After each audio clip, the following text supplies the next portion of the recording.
Hi, everybody. Welcome back to Watts the Obsession live stream and chat. And this evening, guess what? We're talking about the Watts case. It's been a really long time, but as many of you know, this coming August 13th. Wow, today is August 11th, Friday, August 11th. So on Monday, it's going to be the 5-year anniversary of when Shanann, Bella, Cece, and unborn baby Nico Watts tragically lost their lives in Frederick, Colorado. So I've been working on some Watts case material for a very, very long time. I was hoping to get one of the 2 longer, like full-length videos out this weekend, and I just might. And the other one will come out next week. One is a complete documentary on Nutgate, all the sides presented in Nutgate, and the actual factual information about the event known as Nutgate, which you probably know if you have followed the Watts case. And then the other one is just a full-length documentary of the Watts case, basically Shanann and Chris's life, how things changed, what transpired, and what was buzzing around about what transpired in that tragedy in Colorado that happened on August 13th, 2018. Okay, so what we're going to do tonight is I'm just going to play 2 short videos from a while back and then a live stream from a while back. I think it was about a year and a half ago. It's very good information on all the cellular and satellite data having to do with Chris Watts' phone, particularly as he transitioned towards Cervi 319 in Rogan, Colorado. Now, this also happens to be a little bit of an interesting live stream because some of you know about just this weird situation that this channel has had with only one creator out there ever. His name is Dave. And in this live stream, he kept popping into the chat, and it's kind of when things started to bubble up. A lot of you who are probably going to be here this evening watching this in the live chat were there also. So just super interesting. I'm so glad you're here, McJ. Yay, Just Larry. I'm so glad you're here too. Oh, that's so great. You know what? Just Larry, I was actually going to email you earlier. I wanted to see if you'd want to come on maybe, well, I was thinking either tonight, but then this ended up being planned for sure, kind of last minute, but maybe sometime next week. Yeah, say yes. Just say yes, Just Larry. Just yes, Just Larry. Molson, man. Oh my gosh, what a great day. So, all right, I'm going to start. I'm just going to start playing something for you, and, we'll see what happens. Molson, man. I miss you, Molson, man. I haven't seen you in a while. I keep thinking about you. It's such a bad excuse to say, oh, I'm too busy to do this. We're all busy, but I'm sorry about that.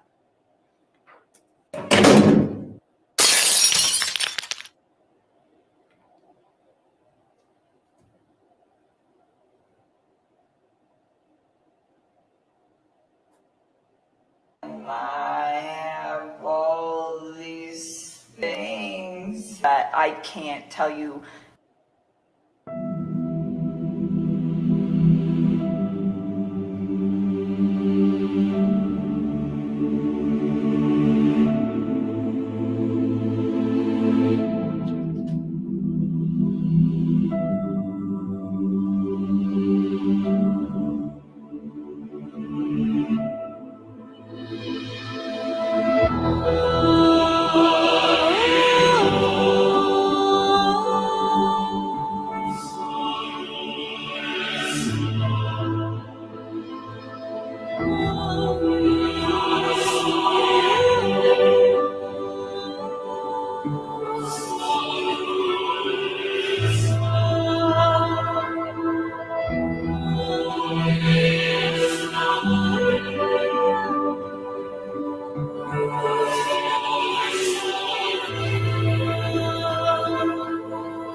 Thank you so much for coming out here with me, Christopher. I am having a wonderful time. You mean a lot to me, and I'm glad that you're having a blast. I am so out of breath. Hi.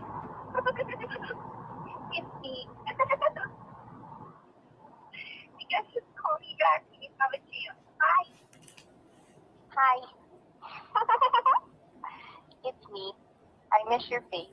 I was just calling to say hi. Call me back. Bye. I was like, do you have 401k? And he was like, yeah. I was like, do you have 401k? And he was like, yeah. I was like, do you have 401k? And he was like, yeah. And I mean, the reason I ask him this is because if I get into a relationship with somebody, I want to know like what kind of baggage that they have. I think that's important. If I walk into a situation where I'm like, hey, I have good credit and I have all these things and I have all these things and I have all these things, and I have all these things that I can't tell you like the exact words of the exact conversation at the exact time and place, because it's like we had a lot of conversations. I mean, we talked every single day. So it's like I'm trying to help you guys with the stuff like the stuff that's more current. I can give you guys a lot more like detail and exact times. But when you're asking me about something that happened 6 weeks ago and exactly what was said, it's like, I mean, I'm sure I can give you a general idea, but to be honest with you, like to pinpoint exact words, it's not going to happen.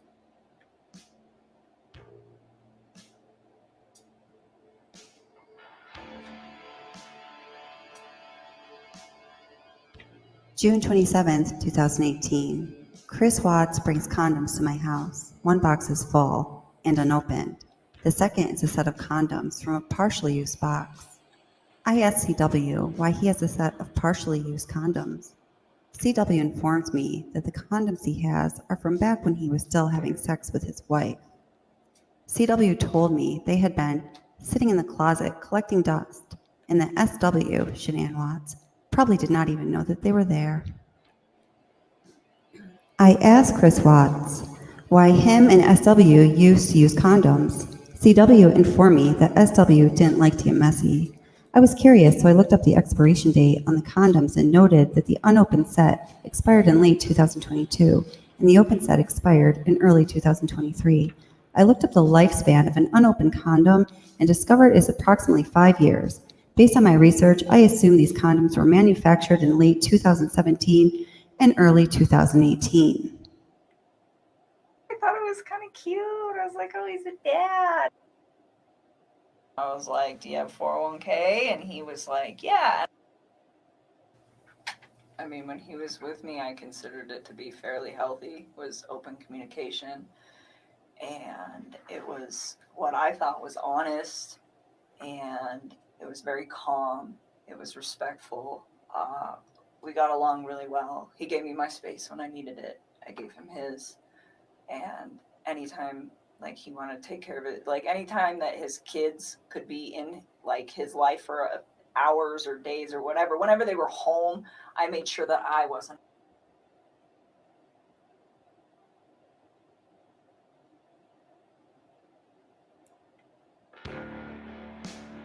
Anytime that his kids could be in like his life for hours or days or whatever, whenever they were home, I made sure that I wasn't. This is what we know about the timeline in the beginning of their relationship. Watts receives his first email from Kessinger on June 12th. It says, Chris, thank you for being honest with me this morning. Truthfulness is so underrated in our culture. Saludos cordiales, Nikki. On June 14th, 2018, Chris Watts enters his coworker Nicole Kessinger's contact information into his work phone for the first time. On June 22nd, Shanann and Chris leave for San Diego to go on their Thrive trip, and they return on the 26th. On June 27th, 2018, Shanann, Bella, Cece, and Shanann's father, Frank, fly to North Carolina. They'll stay there for 5 weeks.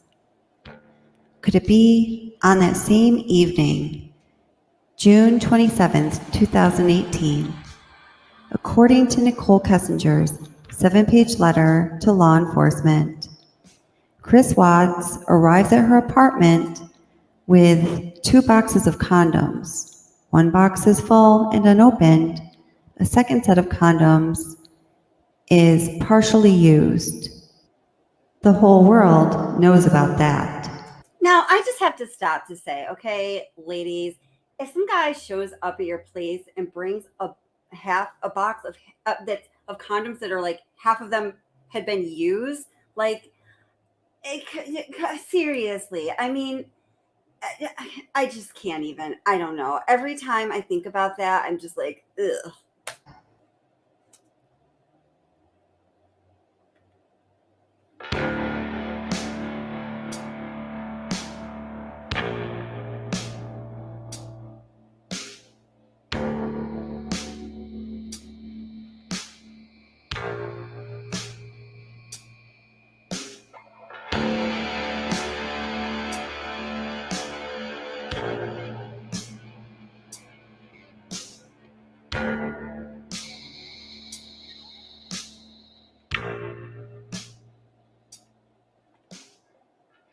He was very calm. It was respectful.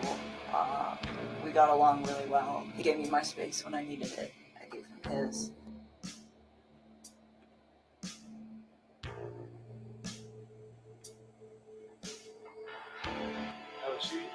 She had her moments where I had to talk her like off a ledge kind of deal. What does that mean? Like, I guess after the fact, there was like videos of her that she was like recording herself because she's like bipolar stuff. I'm not into that, but there, it's like she would get worked up about nothing. She would just like, she came to my house once because I think it was like July 4th. I didn't have to work that day. So I didn't like get up at like 4 o'clock and go home. And Shanann called me like 10 times in a row. And I didn't hear it because I was sleeping. I was just like, and she was pissed. Shanann was pissed. And like I called her on outside, like, where are you at? Like, what? Like, I was like, I didn't have to work today. It's like you called me at like 5:30. It's like, my kids want to talk to you at 7:30. I'm like I was sleeping. She's like, she just like. Screw you, like I don't know where you're at. And I went back inside, something like, I gotta go. And she was just like, okay, are you coming back? I'm like, probably not. So wait a minute, you kind of lost me there. Were you at Nikki's place Yeah. when Shanann called you? Yeah. Okay, and so you were sleeping in her bed. Yeah, because I wasn't going to work that day because I didn't have to that day. Okay. The first holiday I ever had off, and Shanann was pissed, and kind of pissed Nikki off too that I left, but I think that's when I called Nikki later and she was like, she kind of realized that, she'd always be like, the second, she said second fiddle. That's right. And because that's how I would come back that day. Just, I don't want to be anywhere else when Shanann calls. She was already pissed. So it was stuff like that where she would she would go, she said she would go on like websites and look at like, will a relationship work with somebody? Like, will a mistress work? Will a mistress turn into a relationship? That's what Nikki was looking at? Yeah. She would tell you that, or you She heard told that? me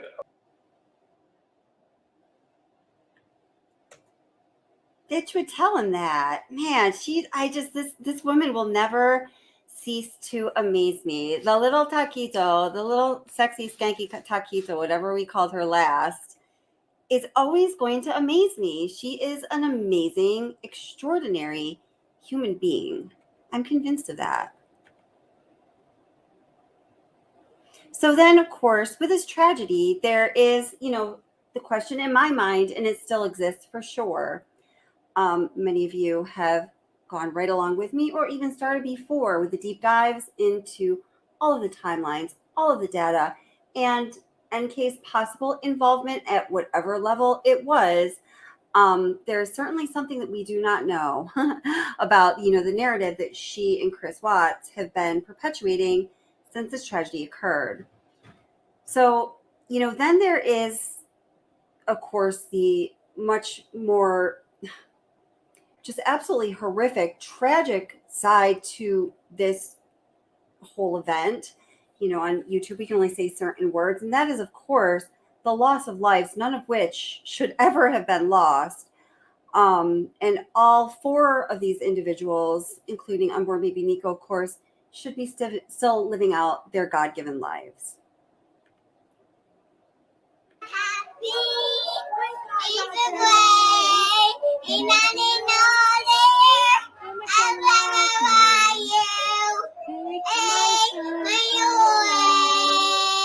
Do it again, Cece. Again. Go get it. So we can do it again. Okay. Go get it, though. Can we do it again?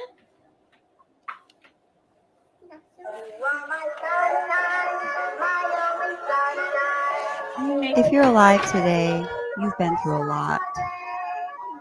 I think few people are so cynical these days that they will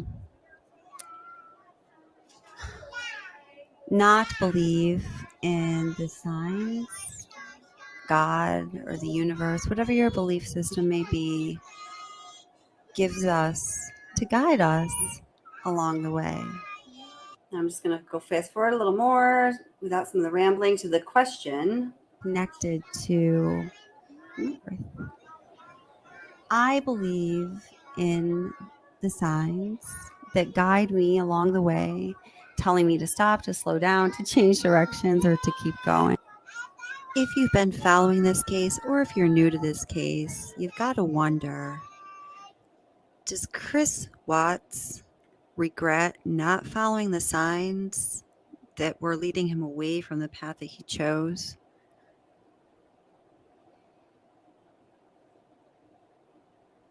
Are the stories that he told Tammy Lee and other law enforcement agents true?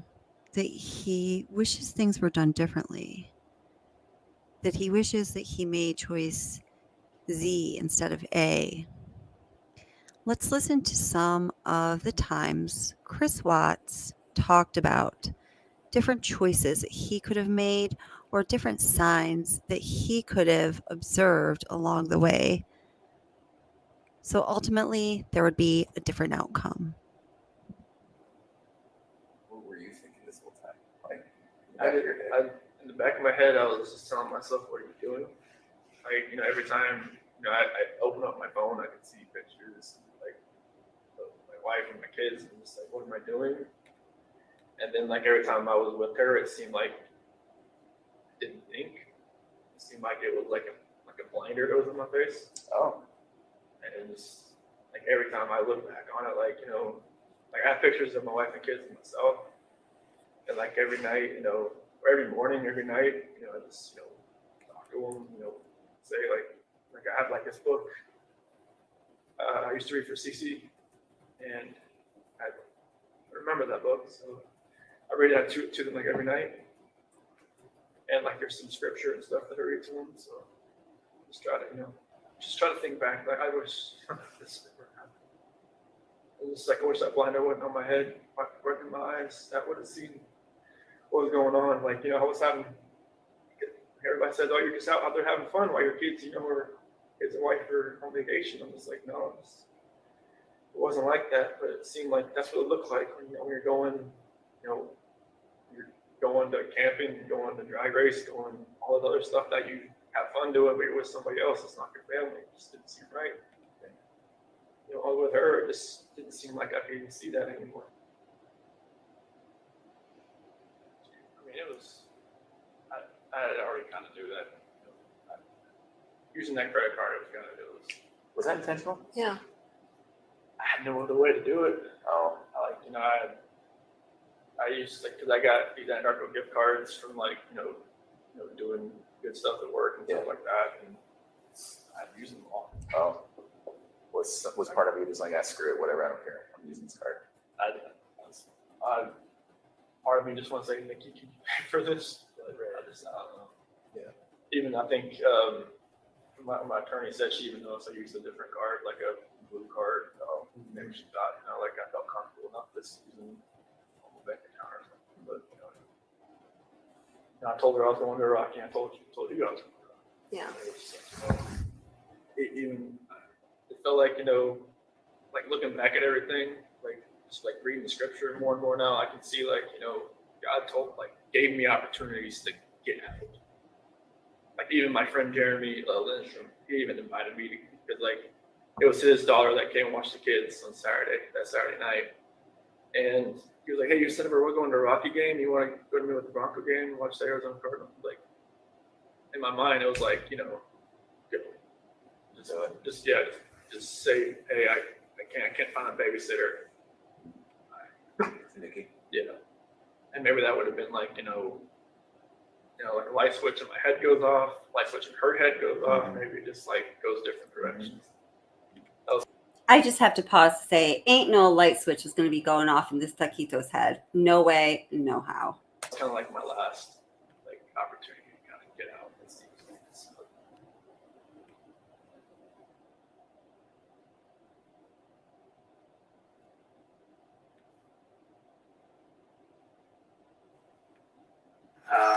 So the second time I went to that house, I'm not sure what day it was, but it was the weekend of the 14th.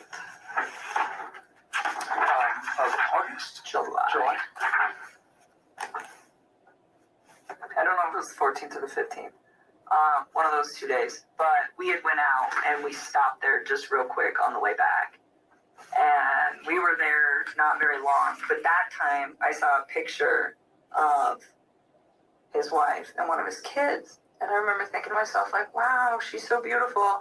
And I took a step back and I was just like, this man has a gorgeous house. He has beautiful babies. He has a beautiful wife. He has an awesome job. Like, why would he want to leave this? And I remember talking to him about it. And that was the first time that I tried to actually say, what do you think about not separating from your wife? Like, what if you really try to work on this? And he had expressed to me that we've tried to work on this and it's not working.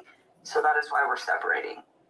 And I spent some time, just, kind of, because it almost made me feel bad, where I was, to the point where.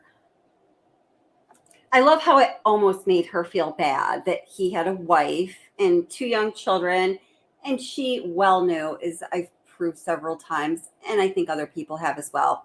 I think we have the most solid proof here. I really do believe that. I mean, the channel is called Watts the Obsession for reasons. That beyond a shadow of a doubt, NK absolutely knew that Shanann was pregnant and exactly how pregnant she was. And this just kind of maybe made her kind of possibly almost start to feel a little bit maybe bad. Oh my God. I'm engaging in a relationship with a man who, the way he described it, is in a contractual agreement, but was not in an emotional relationship with somebody. And for me, the way I would have preferred to do this is to have waited till that contractual agreement was also done, and he was done. And he could have approached me and said, I've just had a divorce, maybe we could take this slow. What do you think? But instead it was, oh, we're separated and we're working on a divorce. And that is the part that I feel bad about, because I should have waited on that and I didn't. And, I was just like, well, they're already there. So, but then being in that house, I was just like, why?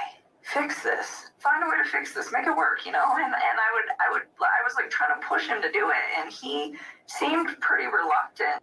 But y'all know, of course, that is totally not the real story. But we can go into that if you want to. But I think y'all know that's totally not the real story.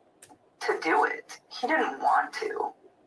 And I don't know. We were still seeing each other fairly frequently, but I kind of backed away so we weren't hanging out quite as much. And we were still close, but it was just I really wanted him to try. I wanted to know that he tried and it didn't work, and then he moved on.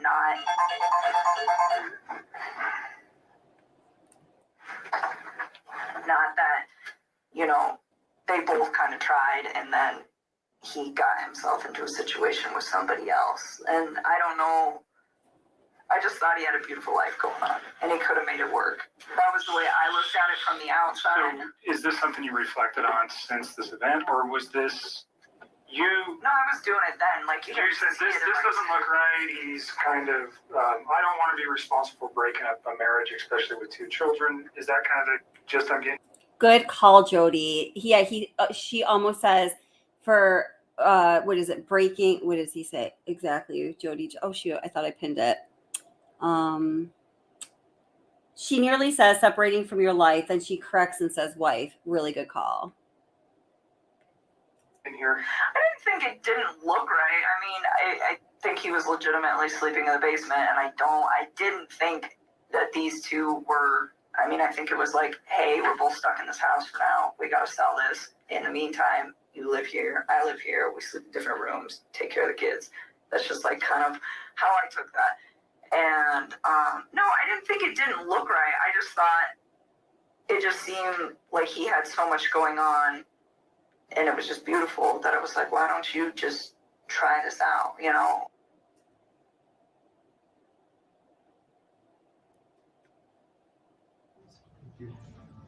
So, Mr. Watson, I'd like you to listen carefully to the rights that you have, okay? And so first, you don't need to make any statements. Any statements you make can and may be used against you. Do you understand? Yes. You have the right to counsel. Do you understand? Yes, sir. If you are indigent, you have the right to request the appointment of counsel or consult with a public defender before any further proceedings are held. Do you understand that? Yes, sir.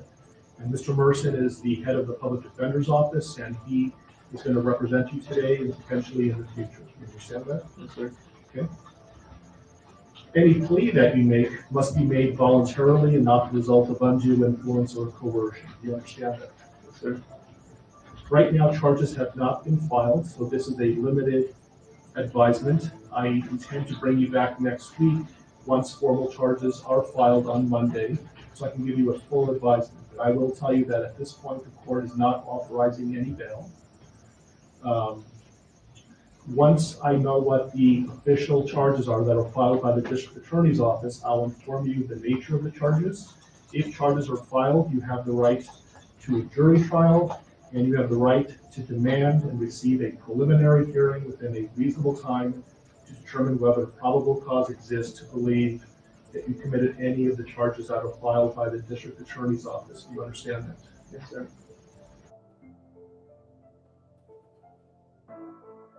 You went to his house on 2 occasions. Yes. Was that recent? No, that was like pretty early into it, and I did not like it, did not want to go back.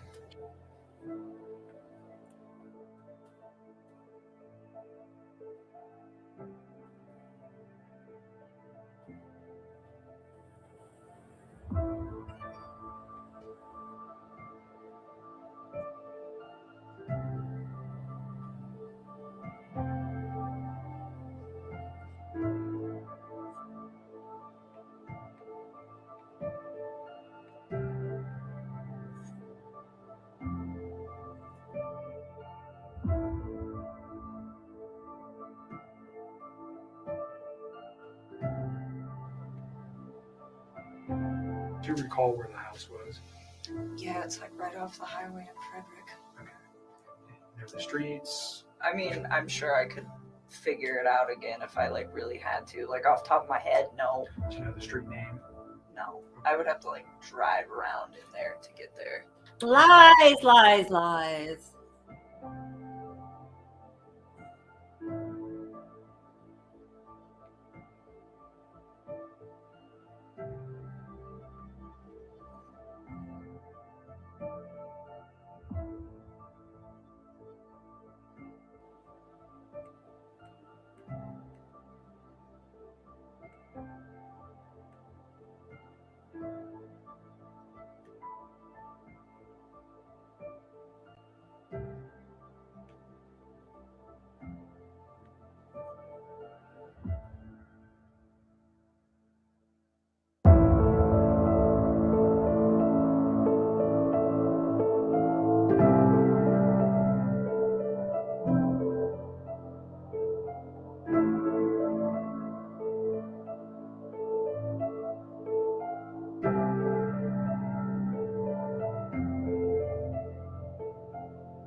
Okay. Yikes. Oh my goodness. Oh my goodness. Let's see.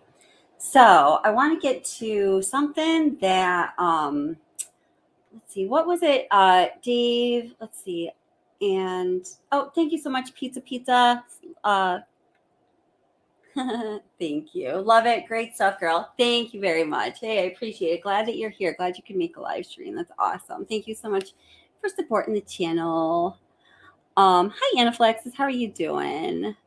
They are beautiful babies. Yes, they are. It's just so sad. I just want to bring up one thing and okay. Oh yeah. Yeah, I saw that video where in that well, yeah, I've seen that. Yeah, where the Graham Coder and Tammy Lee are interviewing Chris Watts, and there is a part where Graham Coder kind of covers his mouth, and there's a part where you can see his lips are moving, and you can see that Chris Watts responds by his body language, and you can just tell he's talking, and it's totally muted. There's some funny things that happen with the clock, and there's definitely all kinds of funny business happening all over this case. Oh, double R. 14 months. Damn, double R. It's Watsy Obsessions official. 14 months strong and no date. Well, I'm just glad that you don't have your pants on, double R. I'm just happy for that. And thank you for being with the channel for so long and always being such a great supporter. You know what? Gregory Worth. Yes, I'll catch up with you about that. I just caught up with him because I was worried about him too. Yep, he's okay though. Okay, so Dave G said, Kelly, did you see that Sandy was interviewed? They slipped up and left a supplemental report in Discovery. They never put her address, date of birth, etc. I'd like to know more about that. I'm not exactly sure what you're talking about, Dave G. I would like to know exactly what you're talking about, though, but I do want to show you this. Now, this is something that I'm crediting myself in the channel with finding because I haven't seen anyone else that has brought this up. And maybe people have and I didn't notice. There's a lot of that kind of stuff going on, right? But anyway, we're on this channel now, so you're going to see it here. And let me show you this, okay? So this is in the Discovery. And, I brought this up, I don't know, was it a year? I don't know, a while back when we were still like, heavy in the Watts case, but we were sort of like, I don't know, wrapping up on things because there just came a time when we just had to wrap up for a little bit. Whoops, let me get back to the page. Okay, so now, first of all, just as you read through this document, well, there's a lot of things to know about this document, but let's just take a look at the body of it. So it's collected from Special Agent Philip Jones, and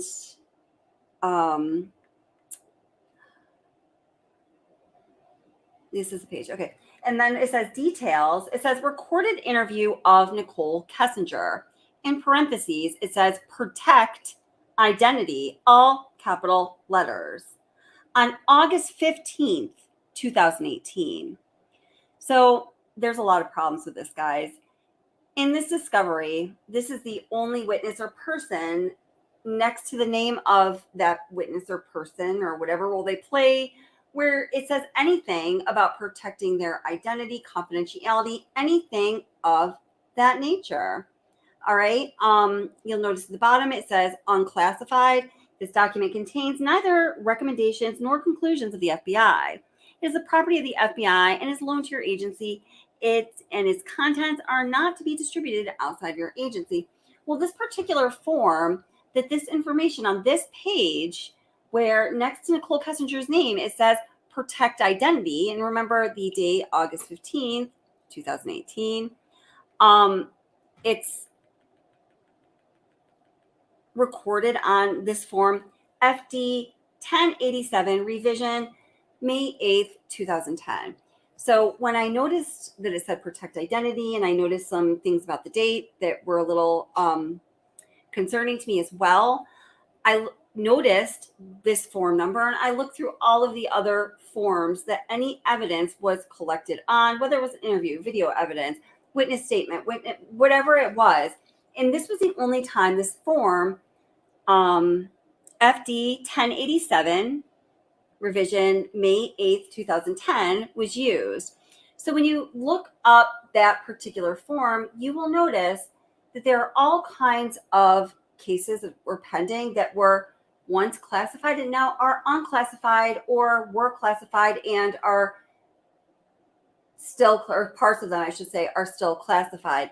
There's definitely something to this, and we went a little deeper into it. But for anybody who is interested in that kind of thing and what was really going on with Nicole Kessinger and the level of protection and privilege she actually did enjoy, there is something you might want to follow up on along with me. I have some more information. I don't want to get into all of it now because it will take a whole turn of its own. But yeah.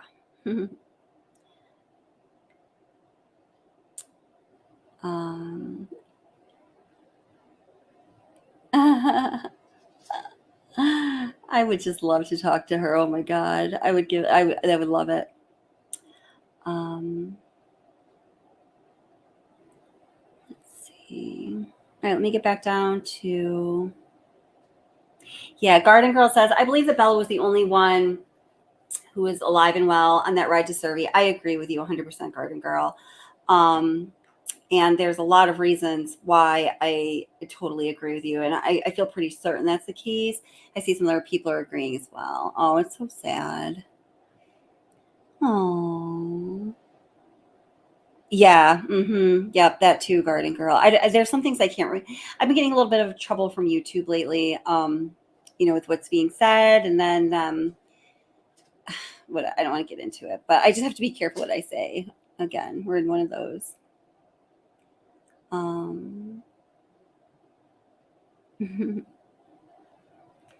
Rhonda says, wish me knew was on that secret calculator app. I definitely think that there was a means of communication on that app for sure. It almost makes no sense for there not to be, right? Yeah. Temperate, yeah. Pilot Pete, Dieter, last I knew, which was about 6 months ago, was still alive and well. He was 13 years old, and he is in the custody of Frankie Rusick Jr., and he seems to be super happy. I've seen lots of pictures and videos of him, and he just seems like a happy little man. Dieter. Aww.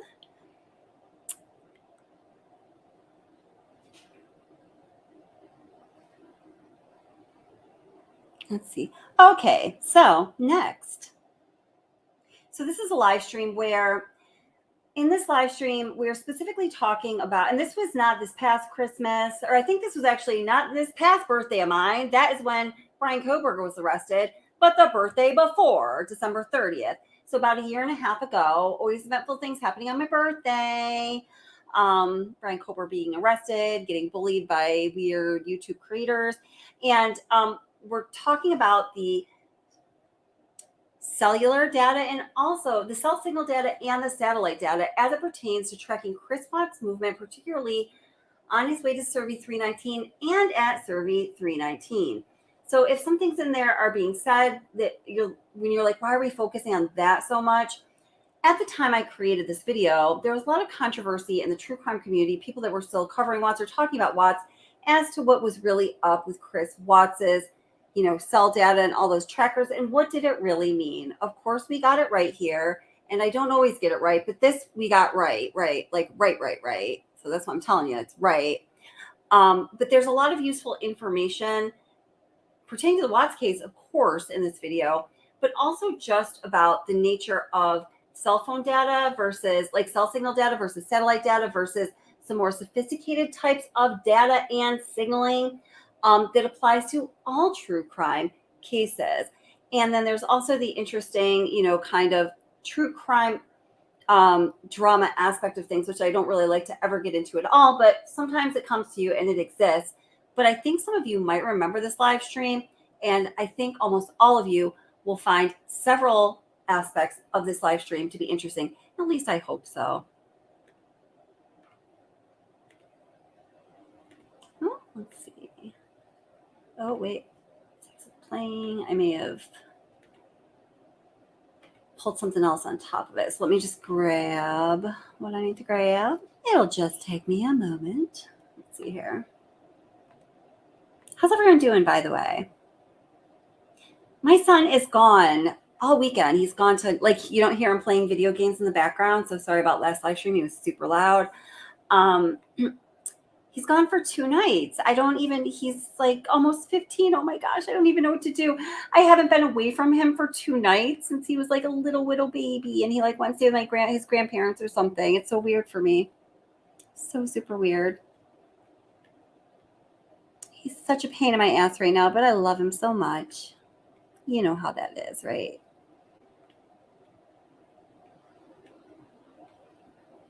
Alrighty. Okay, here we go.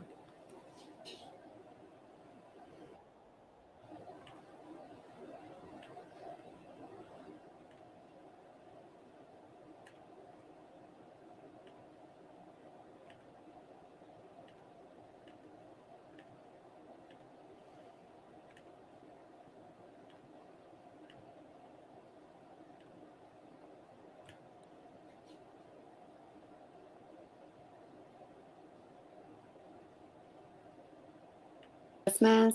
It's the day after Christmas. I was pretty tired today. I was like, okay, it was day after Christmas. Okay. I don't know if I can even stay up that late tonight, but here we are. Did you guys all have a nice Christmas? Hey, Lauren, how you doing? Let me go forward a little bit. So it is easy to understand, and there's no question about what is going on and what was going on at that time. I had talked about in some, hi, Era, how you doing? Hi, Lily. Oh my gosh. Awesome. I'm so glad that you made it, Lily. It's always wonderful to see you. I know that there's been some, people have different theories, and I think that people in general are doing good work as they're looking into this case. I think in general, people do have good intentions in, what it is they're doing. Sometimes I question that, especially lately. And I think sometimes when, and whether I'm not going to judge someone's intentions, but if you have a theory and you're excited about it, sometimes it's easy to, look at the data and look at. Great point, Lynette. I mean, back to basics. Her phone, it was a solid ping. I mean, it was a ping. And I've broken this down a million times too in different videos. It was right by the Watts house. I think it was, we know for a fact, it was in either 0.3 or 0.4 miles of the Watts house, basically a few blocks. So yeah, seriously, good point. The gaps that there is in the data and the evidence that was provided to us from law enforcement, and sort of make those that information fit your own theory. So I think we have to be really careful to not do that. That's a very dangerous thing to do. And the mission on this channel is to to help to support the effort for complete justice being served to the victims. I don't believe that has happened yet, but I don't believe that I personally do not believe, and this is, of course, in my opinion, do not believe that there's some huge conspiracy theory involving dozens of people behind the death of this family. I just don't see that being substantiated by evidence in this case. And I think that in effort to substantiate some theories, some people have taken the information that is out there and kind of twisted it all up. And I don't like that. I do have insight into cellular data and GPS. I worked in site acquisition, and I talked about this in a former live if you want to watch this. It's what my qualifications are. It's the one that says cell signals right in the middle in yellow.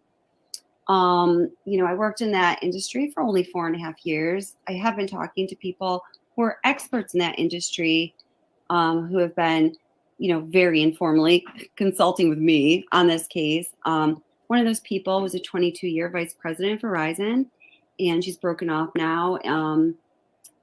She's retired from Verizon, and she runs her own business in the telecommunications. And the other one is actually the person that I used to work for that hired me in the firm that I worked for. Yes, Larry, this is an old live. This is from about 1.5 years ago. So this is one of the Watts the Obsession live streams, most requested, with really good information about the case and some bonuses. Philadelphia. who has been working in this industry for 17 years. Okay, He's so I'm just just giving my qualifications that I worked in the telecom industry as psycho acquisition specialist. I'm going to move forward a little bit.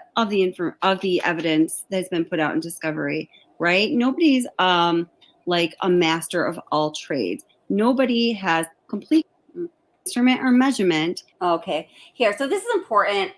Just talking about the scientific measurements for what we can trust in true crime. I think this is always an important point to make. We're also going to look at the favorite location information that was rendered from Chris Watt's iPhone, what that means and how reliable that information is. We're going to look at all that information together and see what conclusions can be logically drawn when we put that information together. It is always really risky to look at just one source of information to make a solid conclusion. And if you are doing that, it's really important to look at the validity and reliability of the information from that source. So when we are looking at something scientifically, when we're looking at it in a way where we are going to analyze it, where we're going to make a conclusion about how accurate it is or not, we look at two factors. We look at validity and reliability. So reliability is how many times out of, a whole, that instrument or that measurement gives us the correct result, right? And accuracy is how close the result, that instrument or that measurement gives us, how close is it to reality. So when we're looking at all this information that has been provided us into discovery tonight or anytime, it's always important to consider two things: the validity and the reliability, reliable or accurate. That's concerning. And this live is, that's just like silliness. Okay? Whoops, sorry. If law enforcement, FBI had taken Chris many hints, statements, and work ordered them to ignore. That is possible. And hi, Matt Willis, how you doing? Glad to see you here, Matt. I personally, I will just say, because the information and the evidence that we have been provided is not complete, I hesitate to make any conclusions beyond what I say is my mere speculation as somebody who is knowledgeable in some areas and somebody who really doesn't have experience or knowledgeable in reading some areas of the evidence that's been put out in discovery, right? Nobody's like a master of all trades. Nobody has complete command over all the kinds of information that are put out in discovery. And if you claim to, that's just like silliness, okay? So we can just say those people are neither reliable or accurate. They're just silly. Yeah, I think that's true. So, and let's see, Marjorie Brody, thank you so much for the super chat. And yeah, remembering the beautiful girls. It is, I make videos with Bella and Celeste all the time or about them. Just I was doing the documentary that's going to be coming out next week. I was playing up a lot of videos I hadn't seen in a really, really long time. And every single time it makes me cry. And sometimes I will be working on a video and I'll realize I have been crying for a while. Just like, it's just so sad. They're such beautiful, beautiful souls. And it's just truly such a senseless crime. And I've noticed your comments throughout, and thank you for your lovely thoughts about the Marjorie. I very much appreciate that. Okay. So, but, I don't know if, the victims in this awful tragic case were, if their lives were ended on the 13th or if it was later in that week. I think it could be either. In the very beginning, I just didn't think of the possibility of them, being alive for longer than past the morning of the 13th. There have been things put out there. People have considered things that, I give some credit, give some weight to, that show it may have been otherwise. I did do a video. I did it way back in like June or July, and I posted it again recently on the weather, Cervi 319, on that day, on that Tuesday, on that Wednesday. So what I mean is Monday, Tuesday, and Wednesday. It is the absolutely most accurate and reliable weather analysis you're going to find. I went and looked back at historical records of weather at different sources from different locations around the Rogan area. I talked to people who are weather experts in that area and asked them what this information might mean for that area. I live in central New York. The weather is different here than it is in the plains of Colorado. The weather changes differently here than it does in the plains of Colorado. Okay, I'm going to move forward a little bit. We know about that, weather changing. I think it's reasonable. And I think that what they're doing is really none of my business, you know? So that's that. Oh, yes, the GPS location. So, Lily, I know you were asking about that in Dave's chat this morning, which I'm just going to say for the record, I did not agree with many of the assertions that were being made, not by you, but I know you're asking about that. I'm going to touch on that a little bit today towards the end. And then the next live I do is going to go deeper into the GPS satellite stuff.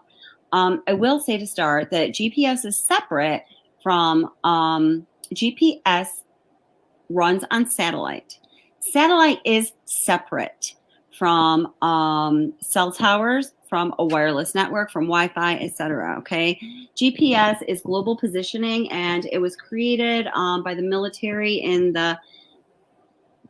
I think I agree with you, Honey Bun, on what's pinned up there about Chris just wanting to save Nicole, and also I think Chris didn't want to have to deal with the trouble because Chris is a wuss. I don't want to give you a year because I might be wrong. It's a Google search away. I don't know if anyone wants to Google it right now. I don't want to waste your time with me looking up Google, but in some year, right? And that was so that they could keep better track of their assets, both their, the physical assets and the manpower assets that they had out there. So there's, satellites roaming around the world that can literally, detect something at basically any point on the earth. So those systems of satellites together create the GPS, or the Global Positioning Satellite Network. That's different from a wireless network or a cellular network, okay? A wireless network is a cellular network, essentially. Geotab does in part run on satellite. Geotab is a very interesting proprietary technology. Well, it's not proprietary anymore. There's a lot of companies that use similar technology. However, some of the things that the Geotab system does runs on both of them. In some cases, you have to connect to a network in order to basically produce, not even get, but produce to the person who's needing the information about various, in this case, it's drivers, right?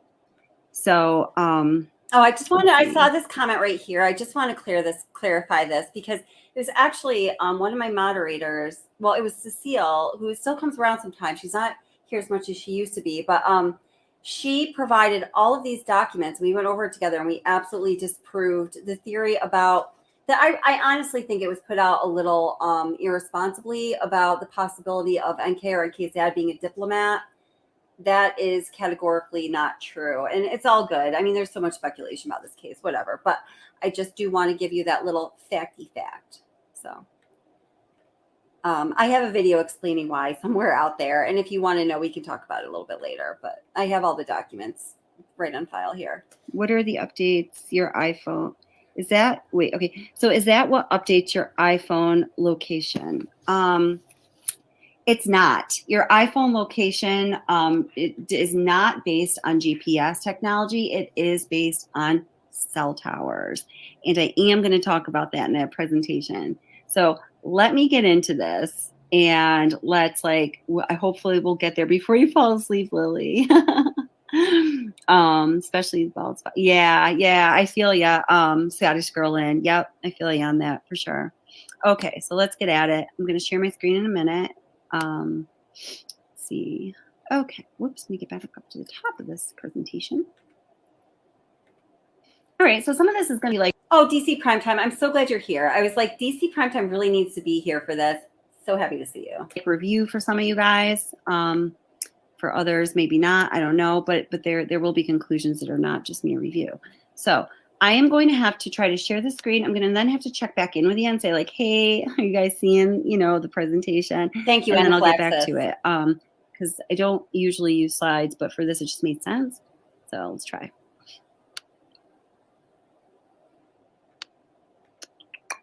Yeah, so Anaphylaxis is answering the long and the short about the diplomatic status. And thank you so much, Anaphylaxis. She said diplomatic immunity only works in a foreign country. Accurate, true, factual. as anaphylaxis always is. And then she says, if you're a U.S. citizen, it doesn't help you here in the U.S. Ding, ding, ding, ding. That's basically the punchline of it. Thank you so much. Okay. No. Well, okay. Yeah. Yeah. Oh, interesting.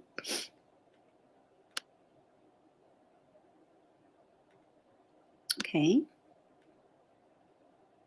Oh, wow. This is taking me to a whole new special screen. Oh, okay. Yeah. All right. This is it. Cool. Okay. I think this is going to work.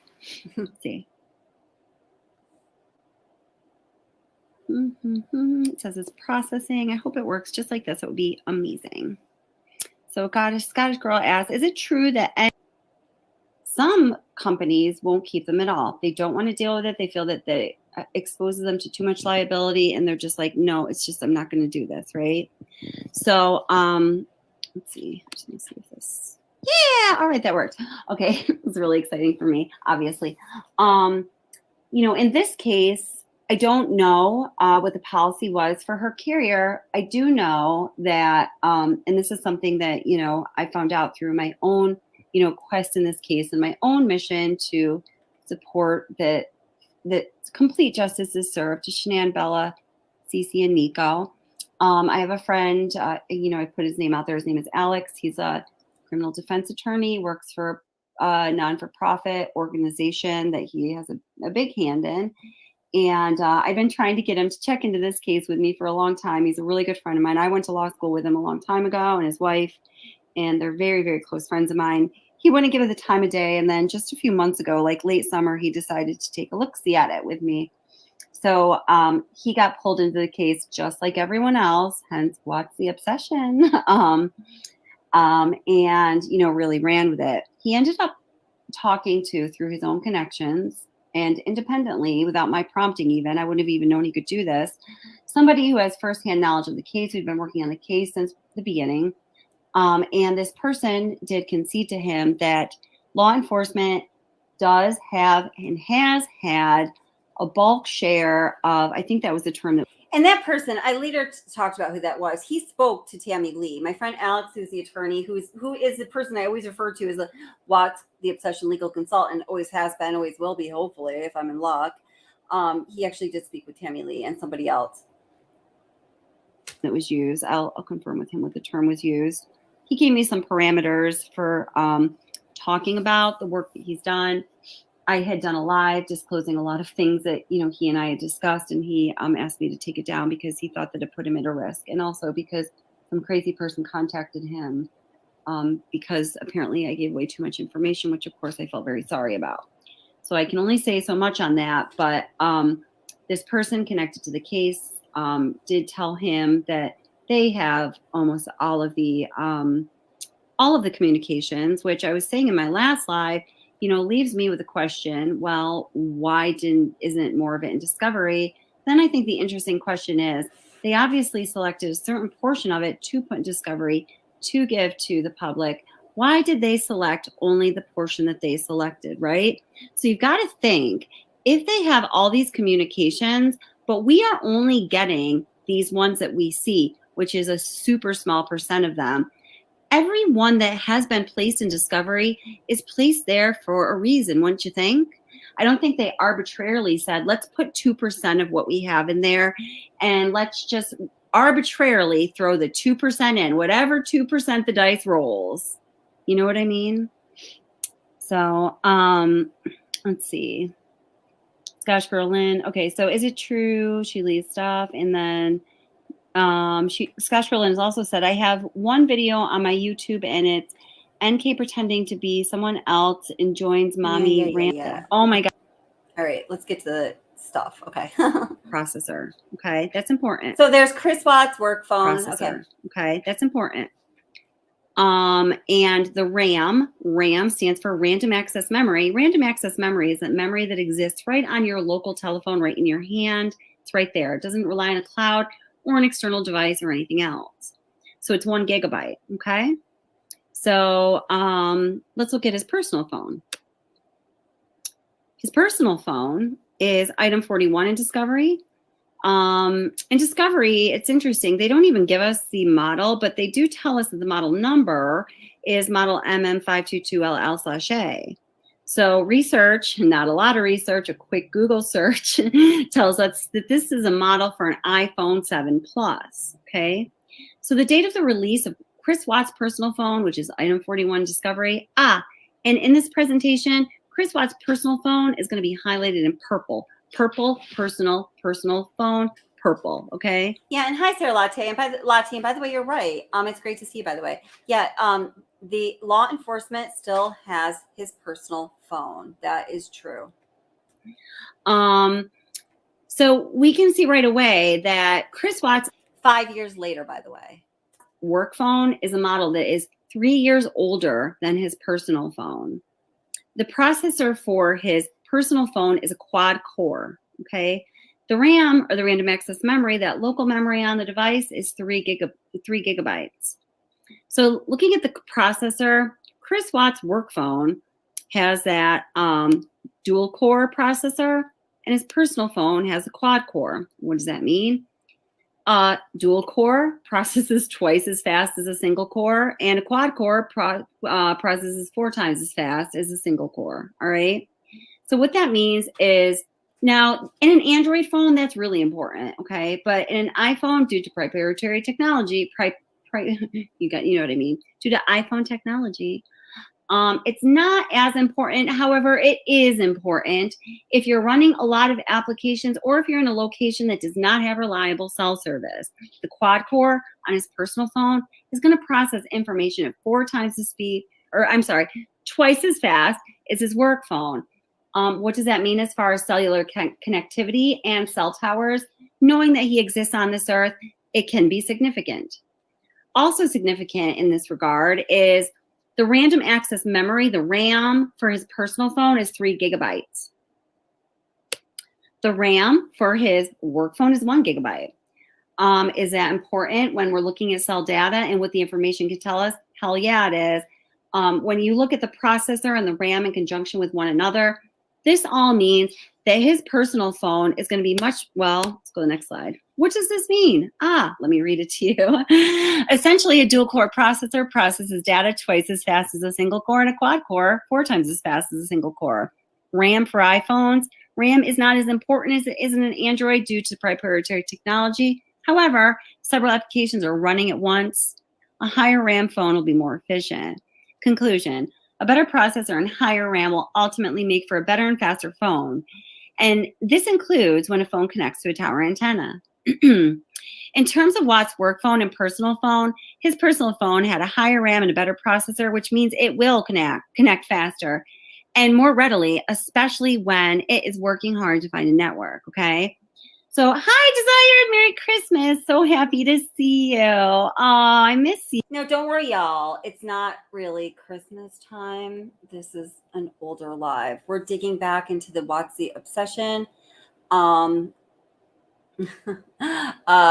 history of highly requested live streams pertaining to the Watts case, filled with good information. I'm so happy you're here. Welcome, sweetie. So great to see you. Wonderful to see you. So this is really important because I do have a map that I'll show you of the cell towers in 2018.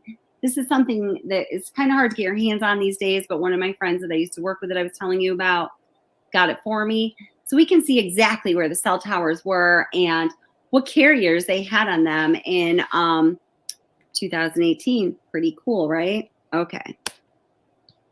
So,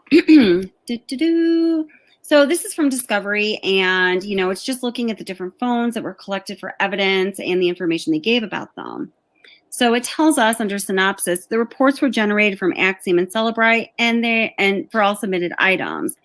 These reports include numerous sub-reports, which may assist in review of the data.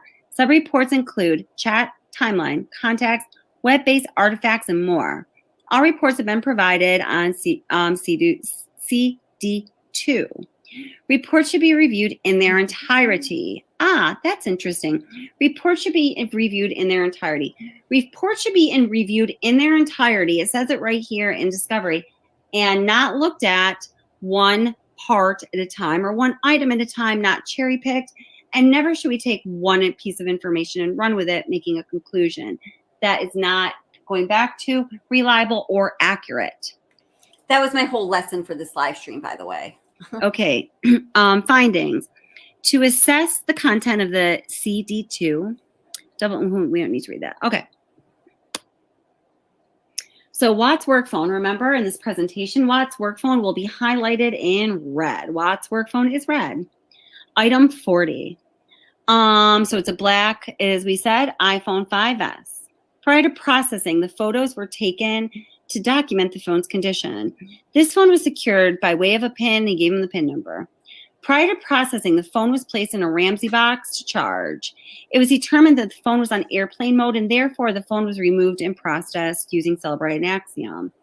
So a Ramsey box is a box that anything that connects to a Same as a Faraday bag or a Faraday box. cellular network will be placed in. Essentially. Once something is in the Ramsey box, the Ramsey block electromagnetically blocks it from connecting to a network. Okay. And the law enforcement put the phone on airplane mode because that would ensure that Chris Watts or whoever, could not remotely access the phone and change anything or delete anything. Okay. Yeah. So that's that.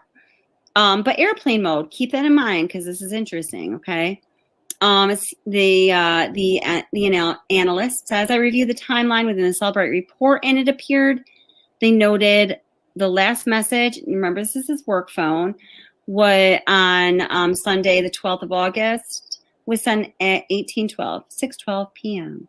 The next message was sent on Monday morning, the 13th of August, at 6:31 a.m.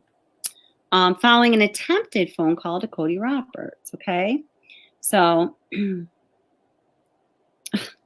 Seeking the truth with Dave. I do not believe that to be true. And Seeking the Truth with Dave just made his entrance, and he's going to keep doing it through the rest of this freaking live stream until I finally get smart and block him.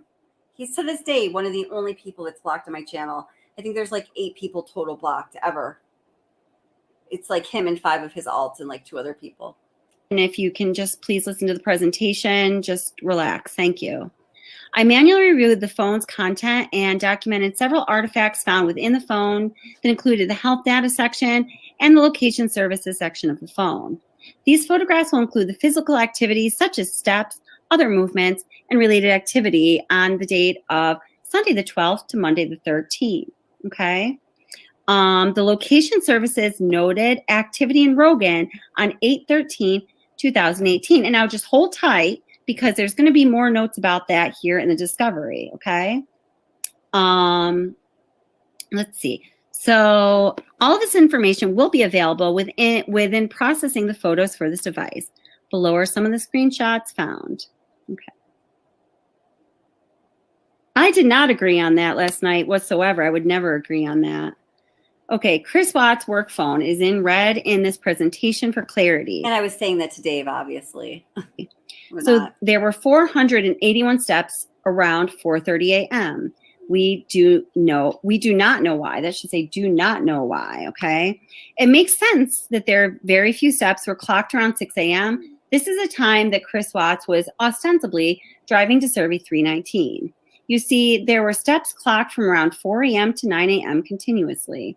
So you see here where this little attempted arrow is pointing.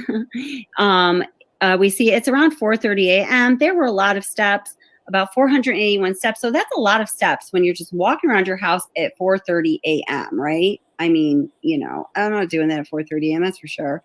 So at 6 a.m., the steps drop significantly. And, at this point, as you're going to see, the work phone and the cell phone and the personal phone are together. And then here on the work phone, we see around it looks like around 7, the activity increases, the steps increase, and then at 8, the steps increase even more. So he's at work, he's working, he's walking around, people are there. All of this is going on. Yeah, he was a busy guy. Phones use satellites to connect to the area as far as geotab goes, okay? Uh-oh, here we go again. So There's a whole lot of information on this. Some of it out there is correct. Some of it isn't correct. And I'm going to go over that in this presentation. It is not accurate. This statement is not accurate. The statement of phones use satellite to connect to the area, not cell towers. That is not an accurate statement. That should not be out there. It is not accurate. So that's that. So Chris Watt's work phone, again, noted in red in this presentation for clarity. Here is the walking and running distance data. So again, around 4:30 a.m., some distance was clocked. It makes sense, again, that around 6 a.m., very little distance was covered. I did not agree, Dave. I'm not even going to ask you to show me where I agree because I don't agree with that. So if I agreed, my bad. I'm a human being. Sometimes I make mistakes. I don't claim to know all things about everything like some other people I know. So if I agree to that, my bad. I do not agree with that. It's not an accurate statement. Hi, Pride and Honesty. How you doing? So it makes sense again that around 6 a.m., very little distance was covered. This ostensibly was when he was in his truck going to Cervi or somewhere else. Some people think possibly Cervi. The distance clocked after 6 a.m. when Watts would have arrived at Cervi, again, increased. That makes good sense, right? So this is all sensible so far. Dave, I don't really care what's on your 55-inch screen. Please stop quoting me. I don't agree now. That's the record. Thank you. All right. Chris Watt's work phone again and noted in red in this presentation for clarity. So again, you see the above mentioned noted here. So right now we're looking at walking and running distance. And here, oh, look, they make a nice note for us that this is 0.16 miles. So again, at 4:30, when you're walking around your house, that is a lot of miles to be clocking. I am creating my own content, Dave. I mean, what are you talking about? Like, this is just, you know what? Let's just say bye-bye. Goodbye. Block. Goodbye, Dave. Later. I can't even. Seriously. But then Red X Crime Files comes in. He's like off the hook. His theory is crazy that there's like freaking 10 people involved in this.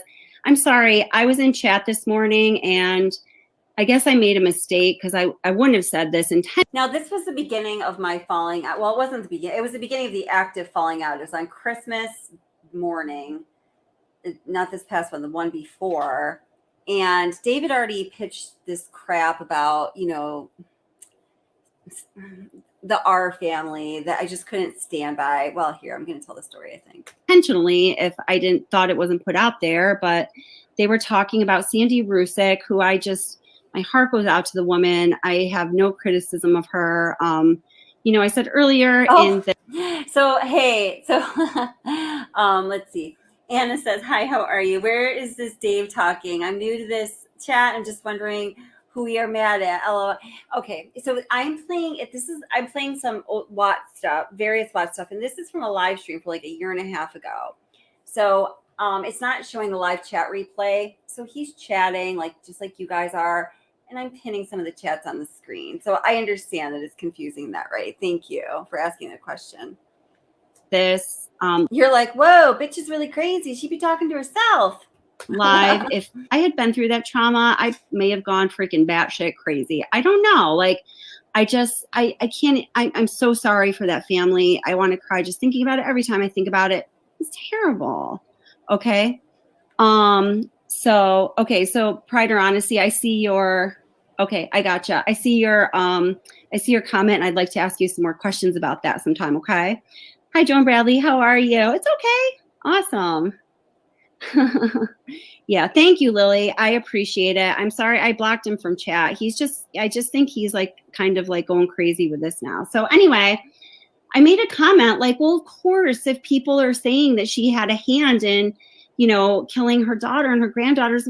Because that's what he was saying. I mean, that's what he was outrightly saying. And he was planning on, just later, you might know this too. So this is in late December. Since August of that, the previous August, he had been talking this on me constantly, planning on when he was going to roll this out. And Dirty South is involved, and it's a hit, and it's her mom. Oh my God, it's just disgusting stuff. I just feel like if you have a conscience, you can't know that that's going on in front of your eyes, and just be cool with it. Because I'm obviously not cool with that. Or she's not going to like be favorable to you or whatever. And he was like, I have never said that. Like he probably said it about 20 times. Well, he did say that personally to me on the phone several times. And that's at the point when I was like, I think I am, separating from this idea because I don't believe that at all.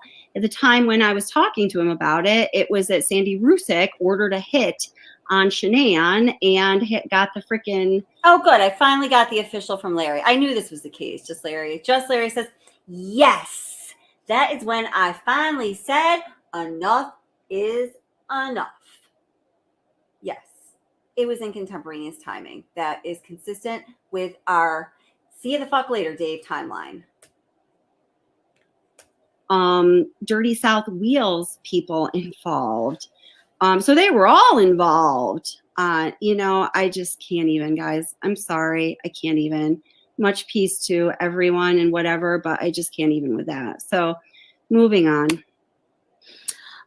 Okay, so here's something interesting. Okay, so Lily, this is what you're talking about, sweetie. So this is Chris Watts' work phone, item 40, with a significant location. Okay, so this is his work phone again. Okay, so this is where that 902 information came in, which is, thank you very much, Debbie. I really appreciate it very much. Thank you very much. Thank you, Joan. I appreciate it very much. I'm just so over it. And I don't want, I know I'm going to be attacked now because of what just happened. You all witnessed it. Oh boy. And was I ever. There was hell to pay. Some of you guys know about this. I still can't even believe what happened after that, but we're not going to go into that. Whatever, it just means nothing to me.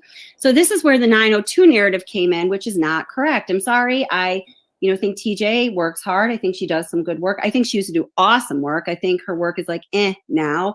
I think that she's gotten pulled into that narrative. And that just makes you change your perspective on things. So this is nothing personal against her. I think she's, I used to be like her biggest fan. But she was looking at one piece of information, I think, that is not reliable. I understand that the Geotab runs on satellite. That's not enough to even cover along with this information in one live. I will be getting to it this week. So I don't want to say that I don't have an understanding of it or I haven't covered it, or saying that I don't have an understanding of an industry that I worked in, and the Apple expert Jeff knows everything. I'd like to know what his position and qualifications are. I don't need to hear it anymore. I'm over it. So 902, we see. Okay. So we do see that Chris Watts' work phone logged into this spot or was picked up in this spot through his iPhone, which this significant location feature works on cell phone towers starting at 9:02 a.m. Okay, well, he's not there until 9:02 a.m. So I'm assuming that prior to 9:02 a.m. that day, or at 9:02 a.m. that day, he would have been in another location he was often at. So why is nothing logged there? It just, anyway. So that's that. That's what the iPhone says. Okay, the work iPhone. So, look at significant location.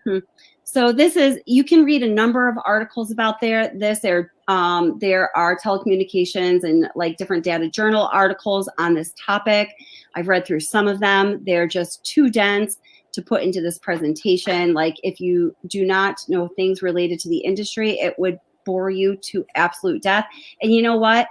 Telecom industry is super nerdy and really specific. There's no reason you should know much about this if you're not involved in the industry, okay?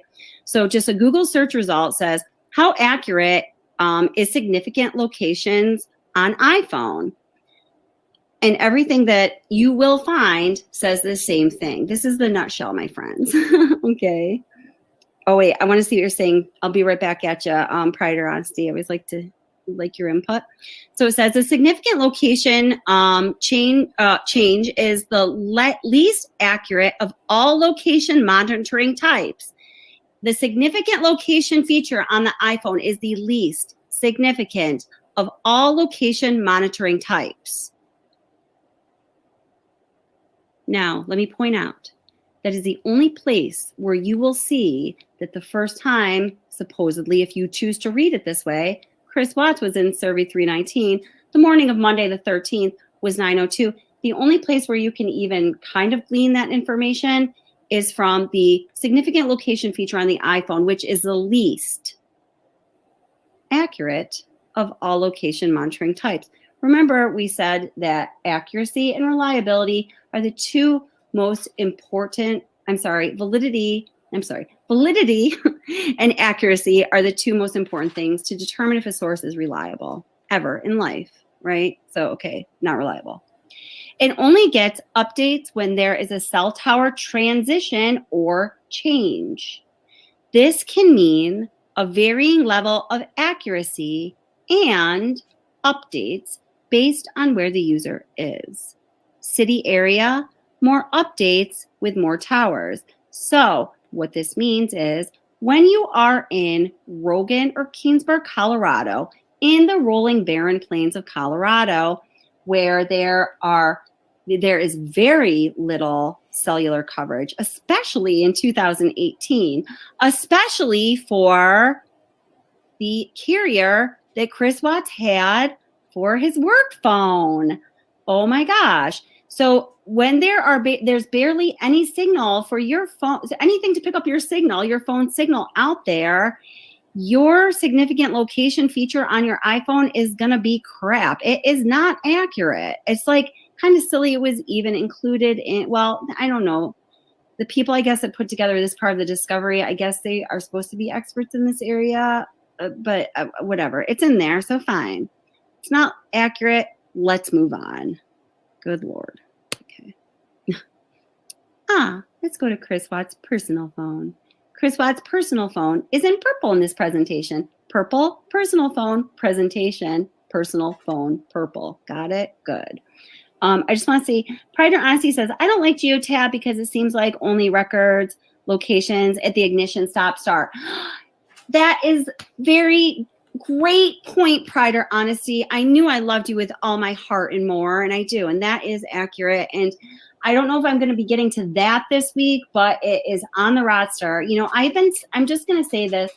I've been, listening to all of the analysis of the Geotab stuff from various creators, from various sources for a while. And, my analysis, my quiet analysis that I was doing by myself before I even had my YouTube channel for like a year before that, at least, while I was finishing Probably about, I think at least was a little dramatic. up grad school. And, I shared before that it was my goal I just thought it'd be fun to learn how to do video editing, do a little YouTube channel. So this is how this all started. What my analysis and my evaluation did not match up with what other people were saying in many regards. In some regards it did, but in many regards it did not. I talked to the people at Geotab. I watched all the videos available. I ordered a demo pretending that I did all this stuff to get the information.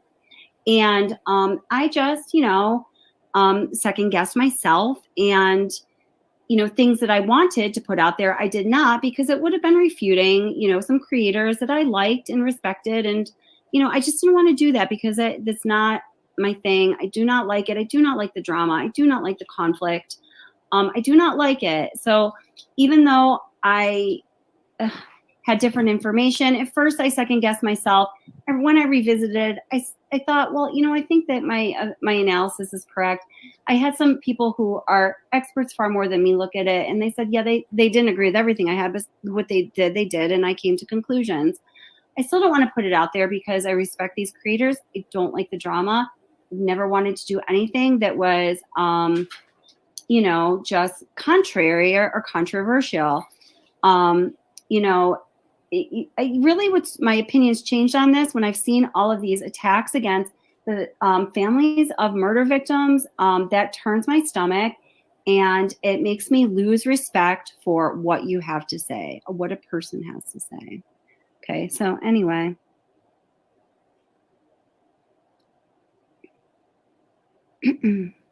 Tanya says, significant location only logs an area and not exact location, if that helps. Yes, that's correct, Tanya. Absolutely 100% correct. Okay, so Item 41, Chris Watts' personal phone. Purple, personal phone, purple, purple, purple. Item 41 is a black iPhone 7, which was secured by the PIN number. He had the same PIN number for both phones. Just a side note, we all know that's not a good security tip right there. The phone was removed from the evidence. Okay, so you know what the point is going to be that he was definitively with both of his phones at Cervi at the time, at Cervi 319, at the times that we knew he was there, and he did such activities on his phone. So I want to get to something that sort of wraps this up in a little, I think, more interesting and conclusive way, because I have a video on that too, right? So let's see.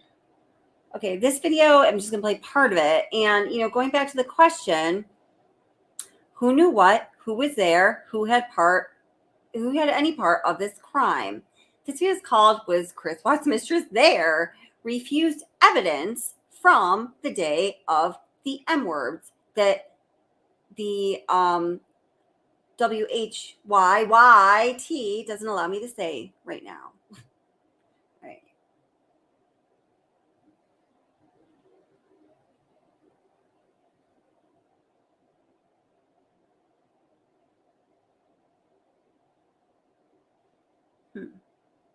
Yeah. So yeah, you're gonna do it. We're gonna do it. We're going back to NK. I don't care. We're doing it. We're doing it. We're doing it. Biggest discrepancies, issues, and questions surrounding the Watts case. When it comes to the issues and questions, they come in a few Yes, forms. Dave. First of all, there are the literal discrepancies that we find I knew you were going to say that. within the documents that make up the 1,960-page discovery about the Watts case. There are issues of integrity in the investigation. Questions have come up like, why wasn't this person or that person questioned by the authorities? Or particularly in the case of Chris Watts' former mistress, why wasn't she pressed further for precise details when she was questioned by investigators? There are also questions about whether or not Chris Watts' confessed timeline is realistic or not. There are and so let's get to the answers. We all know the questions. In order to investigate this question, we have to look at the infamous video from Neighbor Nate's security camera footage that caught Chris. And I don't know who said earlier in chat, that was such a great comment, that you really wish that the Idaho 4 had a neighbor like Nate. I never had that thought, but yeah, I agree with you. Watts loading his truck in the early morning hours of Monday, August 13th, 2018. This portion of the footage has been scrutinized over and over again. Do you think this is Chris Watts walking out of the garage? If you don't think it's Chris Watts, do you think it was his former mistress? You might, One of Larry. the issues with this footage is that we know that Neighbor Nate. We can start a support group, Larry. It's okay. And we live close by. We can even have meetings at coffee shops. It'll be cool. Let's do it. Larry, I think people would freak out if they saw us on our YouTube people here would freak out if they actually saw us on a YouTube video in the same physical location. You don't really ever get that, right? Its security camera was triggered by motion, which means something had to happen prior to this person walking out of the garage. Hey, Melissa Jade, how you doing, sweetheart? In order for the motion-activated camera to be triggered. What do you see happening here?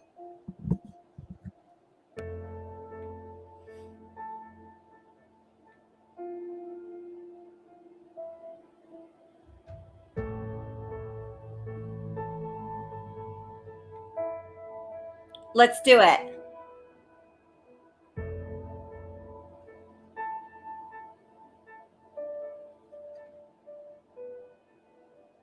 Let's play that again, going in really slow motion.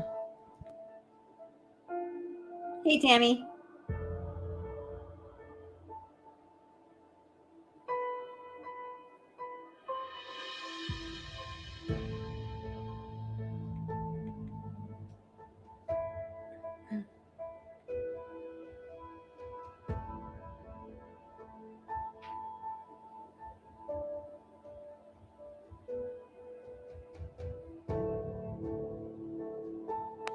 We know that Chris Watts had a gas can and he loaded the gas can, or was trying to load the gas can, into the bed of the truck.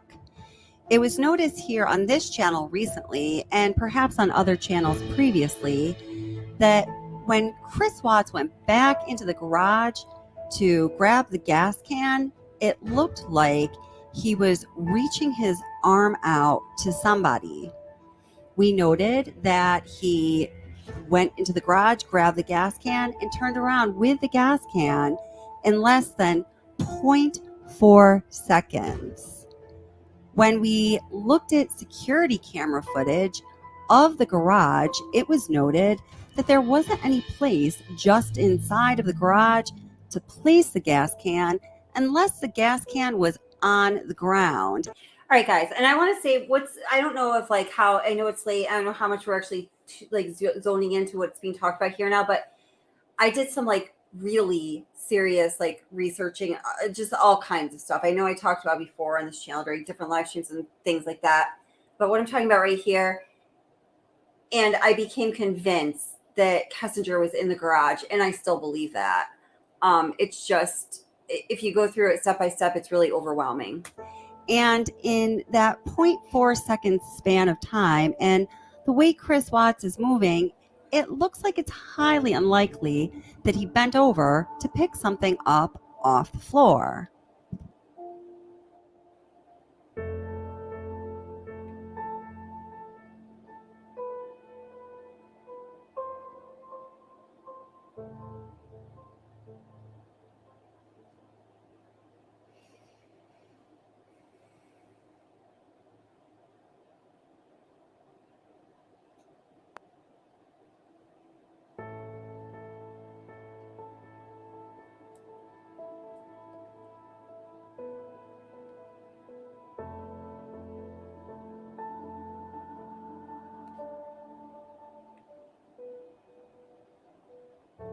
Way too many hours, DC. Way too many.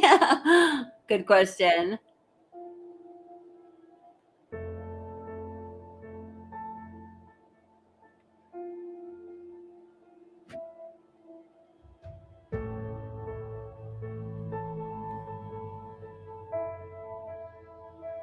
Oh, good. You guys agree? Yeah, she just is. She is.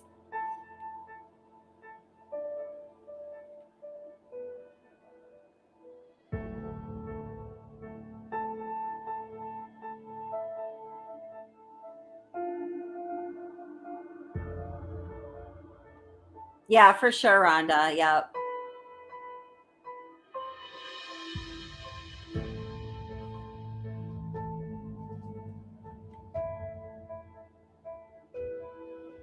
Oh, good. Welcome back, Rhonda. I agree. The FaceTime call was a ruse, sis. Absolutely.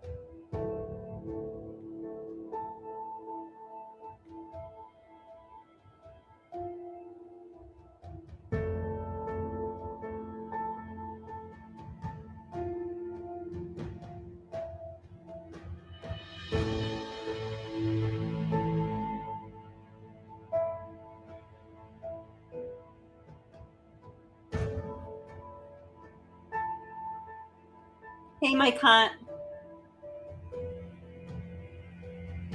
All right. So you get the point there. That wasn't supposed to be the, okay. I forgot there was so much of that video.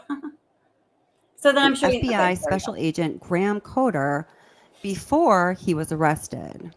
This is when they're trying to break him down and get the truth out of him. It's just before his father, Ronnie Watts, comes into the interrogation or interview room to speak with him. And let's hear what Graham Coder and Tammy Lee are saying about what they think happened that awful morning. Like, there's nothing, just because Chris, people can be pushed to the point where they do something that they regret. It happens every single day. I know. But part of what makes thank him you, Double R. is the guy that goes, really fucked up, but this is what I did, and I'm gonna pay for what I did, and I'm gonna tell you what I did, and I'm gonna be honest about it. Chris, we can keep talking to you once we find these girls, okay? So once we find these girls and your wife, right, no matter how we find them, no matter what condition they're in, we can keep talking to you. You can tell us, guys, it's not as bad as it looks. And you can say, let me tell you what happened. I was never comfortable with you, Graham, or with you, Tam. No, I wasn't comfortable yet. But now that everything's known, now that the girls are found and Shanann's found, however they're found, it's okay. We can keep talking to you. Okay? Chris, did Shanann do something to them? No, I don't know. I'm serious. I have no clue. No, you would have known, because they didn't leave the house. Did Shanann do something to them, and then did you feel like you had to do something to Shanann? No, they were at the house when I left. They were there. They weren't there. They didn't leave. They vanished. They were The there. only way they could have left is in your truck. There's no way, because, like, I didn't just throw them in my truck. You know your truck has GPS, Yes. right? Yes. Because you even told your boss, like, Yeah. hey, I'm going to separation, I'm maybe staying Yeah. at a friend's house, whatever. You know that thing pings every 10 seconds? Yep. So we will know You can't turn exactly it off. where you went. And your company's giving that to us. So there, you heard Colorado Bureau of Investigations Tammy Lee say it herself. She knows that Shanann, Bella, and Celeste left in Chris Watt's work truck. The investigators know that. There's really no other way they could have left unless they left through the back, which some people keep open as a possibility, and we really cannot rule it out since this case was not completely investigated. The question I have regarding the evidence that is presented in the discovery documents is if Tammy Lee and the investigators knew or felt they knew that the family left in Chris Watt's work truck, then why did they handle the evidence that was taken from Chris Watt's work truck in the way that they ultimately did? Let me explain.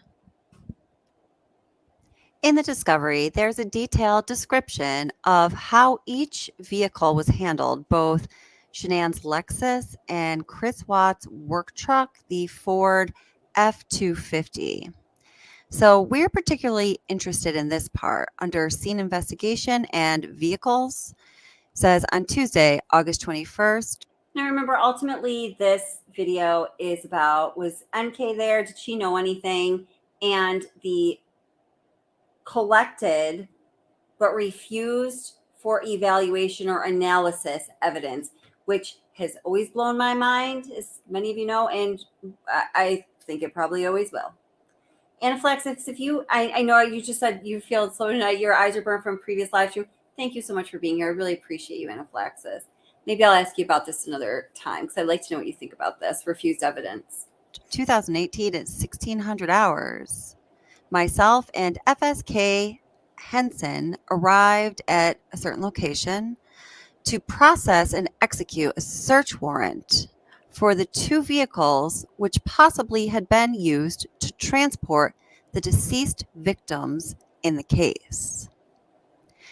So going down to the third paragraph, after a brief discussion, it was decided that CBI would photograph, collect, and package all evidence located. CBI would also use adhesive-based.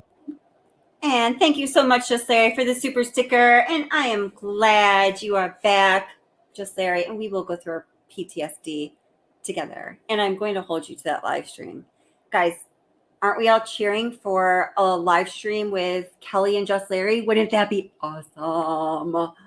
Yes, we're doing it. Okay, so we're listening to how CBS collected the evidence and then how they had it all in their hot little hands. And then they were like, no, don't want it. Send it over to Rourke so he can have his way with it. And we don't want to even know what his way is, but okay. Rollers and collect any possible hairs, fibers, and other trace evidence from the Ford truck in an attempt to determine any recent possible occupants of the vehicle. What I find to be of particular interest is the notation that the adhesive rollers collecting evidence, also known, guys, as trace lifts, was for the purpose. Just Larry could totally hop on panel right now, but Just Kelly is like almost dozing off here. So as soon as this video is done, I'm going to have to sign off, but very, very soon. Of detecting any possible passengers or thank you so much also, people that were Rhonda. transported in that vehicle. For the thank you so much, Rhonda, for the super sticker. I'm glad that you came back, and I always love having you in chat. Thank you for being here. I appreciate you very much. See, I can't even work my basic controls anymore. Just Kelly's just tired. Whoa, I don't even know what's going on. Okay. I just adopted part of your name, just Larry.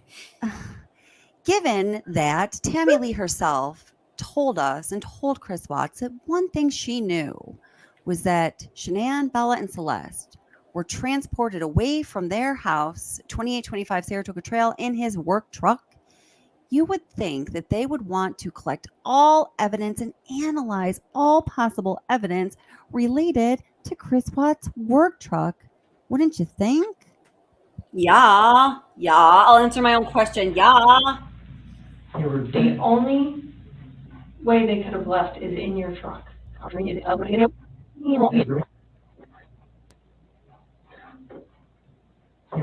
only way they could have left is in your truck. Nicole Kessinger turned out to have information that I can best describe as being a bombshell. Initially, you drew concern from me when you told me you deleted everything from Chris. I've already told you that. You understand why. There's no question as to why that might cause concern. So, okay, my friend. So there you heard Tammy Lee telling Chris. And thank you very much, Jackie K. I appreciate you also. And also love having you in chat as well. Thank you very much, sweetheart. And Dave Bass forgot his question. We're all getting tired. We're all falling apart, but we're going strong. That's why you guys are WTO live stream chatters. I can't even think of anything creative to say right now. But look, it's NK. Chris Watts that she knows that Bella, Celeste, and his wife Shanann left their home in his work truck, and they were missing at the time. He hadn't confessed at all yet.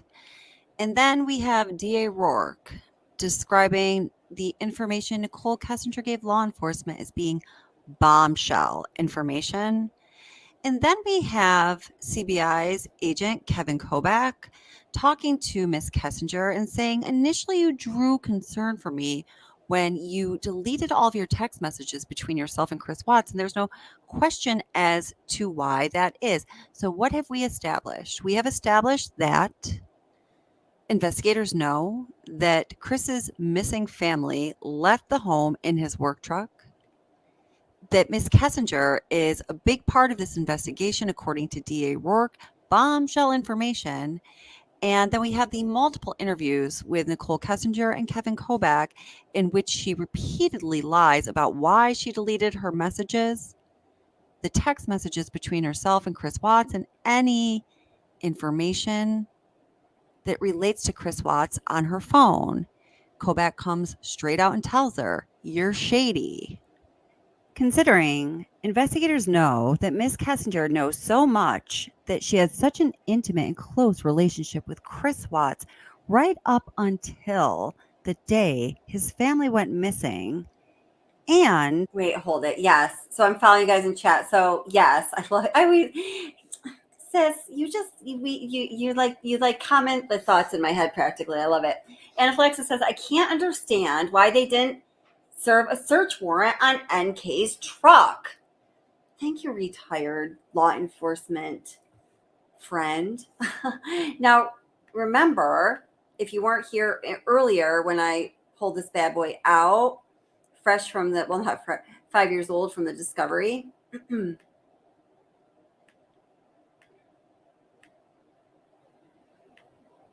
I want more people to look into this because I am doing so many different things right now, and I have so many big things. I'm always like research. I need more help. So, okay. So it's on this form that's only used this one time in the 1900 pages of this discovery, 1961 or whatever it is. And it says, recorded interview of Nicole Kessinger in parentheses in all caps letters, protect identity. There's no note like this in the rest of this discovery. And I haven't really noticed it that often in discoveries unless we know somebody has a protected identity, in which case it's usually not noted right there unless it's classified then unclassified. So what is up with that? And as Anaphylaxis says, why did they not serve a search warrant on her freaking truck? It's really truly crazy. It really is. This stuff never gets less crazy. They also know that she has been dishonest, that she destroyed evidence in this case, this triple plus homicide case. And these investigators, they don't really know what part she may have played leading up to, during the murders, or in the attempted cover-up of the murders. They also know that Chris Watts' work truck played a pivotal part in this crime. Don't you think they would want to know exactly who was in that truck, and particularly if Miss Kessinger was in that truck with Chris Watts? And even if they were going to protect her, even if they didn't care if Kessinger was in that truck with Chris Watts, don't you think that they would want to corroborate his confession and prove scientifically, with scientific evidence, that his confession was true, that the body of his deceased wife and his alive children were in the back of his work truck on that drive from Saratoga Trail to Cervi 319? Wouldn't you think they would want to know that if they had the evidence right at their fingertips? There are many shortcomings from an investigative standpoint in this case that I and many others find shocking, but this one I always find to be among the most stunning of them all. All right, so everybody wake up. Let's give it that last 4 minutes of oomph and just think about this. Maybe you've thought about this many times. If you've been watching this channel for a while, you probably have, because I've brought this up many times. DC Primetime, do you remember the first time I or we realized this during a live stream? It was like, just shocking. And it's equally shocking every time. Let me read you part of this supplement from the discovery. Oh, wait. And I just noticed I got a super chat from DC Primetime. Just I was saying that. Oh, thank you so much, DC Primetime. You're a sweetheart. Thank you, darling. Kelly, I appreciate your contribution in this case. In other sense, the truth is black and white. The rest is still all non-consequential when it comes down to it. There's truth or lies, facts or fabrications. The laws of man. Very well said. Bravo, DC Primetime. Thank you so much for all you do and for supporting the channel and for saying awesome things like that. Mic drop. Thank you so much, darling. So true.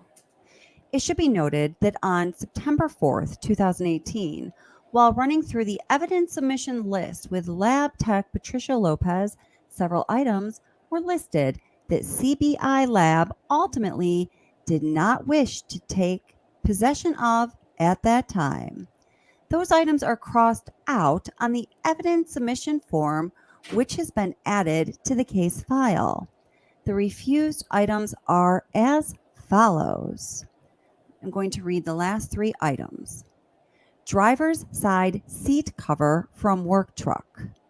Trace lift from center console. These are the items that were collected in evidence from Chris Watts' work truck. The truck that law enforcement believed he transported his entire family to the oil fields with them. And then what does work say? Secreted of their bodies or something stupid like that. And they refused to analyze this evidence that was already collected from his work truck. If you haven't realized that before, that should blow your mind, in my opinion. Chris Watts' work truck. And trace lift from backseat driver side of Chris Watts' work truck. The items that were not taken by CBI are transported back to the Frederick Police Department and checked into evidence. Nothing further. So, my friends, what that means is the trace lifts that were taken from Chris Watts' work truck for the purpose of determining if any other occupants were in that truck. That evidence was. They just said, ultimately, we don't fucking care. We've got the evidence and we're going to let it burn, baby, burn. Where's Rourke with that big lighter? It's so unbelievable. Actually collected. But CBI, Colorado Bureau of Investigation, chose to not send that evidence to their labs to analyze the evidence to determine what DNA could be found, what hair could be found, what other evidence, trace evidence could be found that would decisively identify what, if any, occupants were in Chris Watts' work truck, and they could also determine if those occupants were alive or deceased. Now, when I've brought this issue up before, people might refute it by saying, oh, well, maybe, well, hey, right there, it says they didn't wish to take it into evidence at that time, so maybe they analyze this evidence another time. But guys, we know that's not the case because District Attorney Rourke went with the story that Shanann, Bella, and Celeste were all murdered in their home at 2825 Saratoga Trail until Tammy Lee, Dave Baumhover, and Graham Coder went to interview Chris Watts in prison after he was already serving his 5 consecutive life sentences on February 18th, 2018, over 3 months after his sentence. 2019, I should have said. At that time, Chris Watts then gave them a more complete confession, informing them of what apparently really happened, that Shanann's life was taken at the home, and that sweet little Bella and Celeste made that car ride from Saratoga Trail to Cervi 319, 45 minutes, alive, with their mother's body on the floorboard beneath their feet. And shit, y'all, if you analyze the evidence you'd already collected, you could have figured that out. It's just mind-blowing. I will never get over this. I will never get over this. Can we get over this? I can't get over this. And it wasn't until they arrived at Cervi 319 did they take their last breaths. Or at least people who were involved in law enforcement. And unanimously, they believe that this trace lift in DNA evidence would have determined if Shanann, Bella, and Celeste were in fact in that truck, if Nicole Kessinger or any other party was in fact in that truck, and if those occupants were in fact alive or deceased. So the question remains, why did CBI choose to not analyze this critical evidence that had already been collected?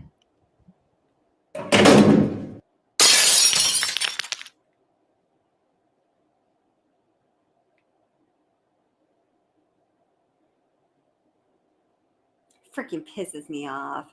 That's just so wrong. I have all these things that I can't tell you.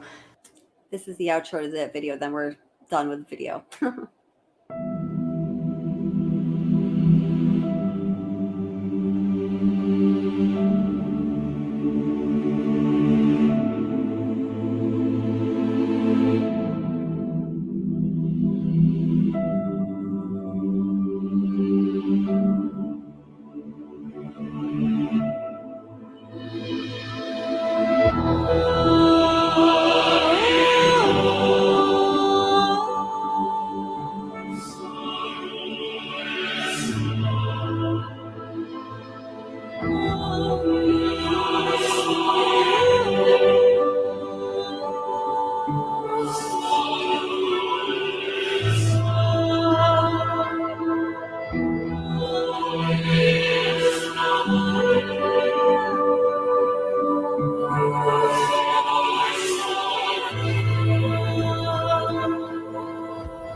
Oh, blah, blah, blah.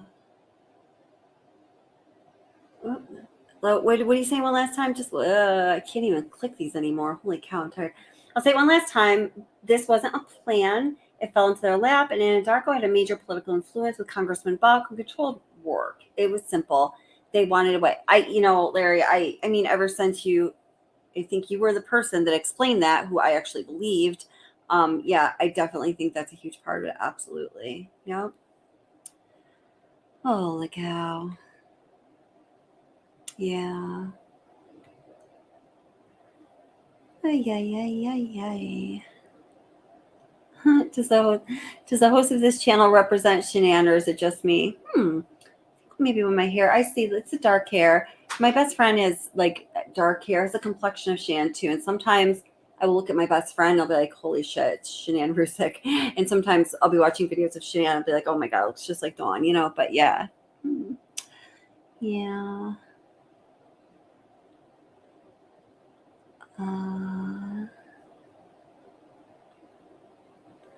Let's see. Sis says, let's subtract the criminal aspect for a second, remove the LE component. It was all over the what? What's playing now? Stop. Okay, that's not my video. Okay, go away. All right. This was all over the news, both employees of the same company in this incident. That's some gnarly, hard to recover from PR. Absolutely. And how many gazillions of octillion dollars at stake?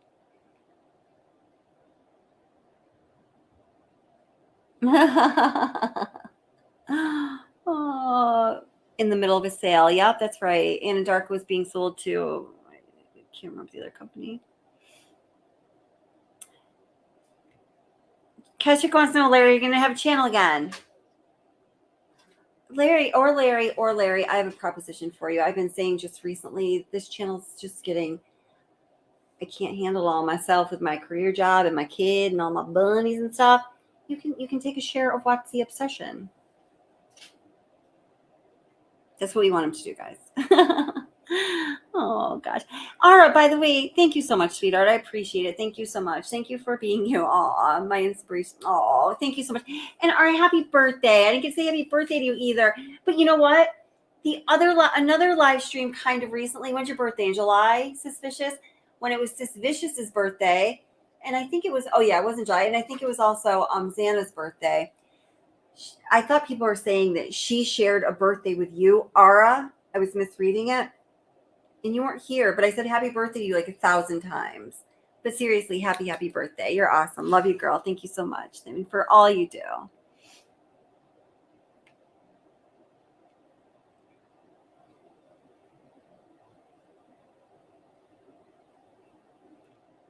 Yeah.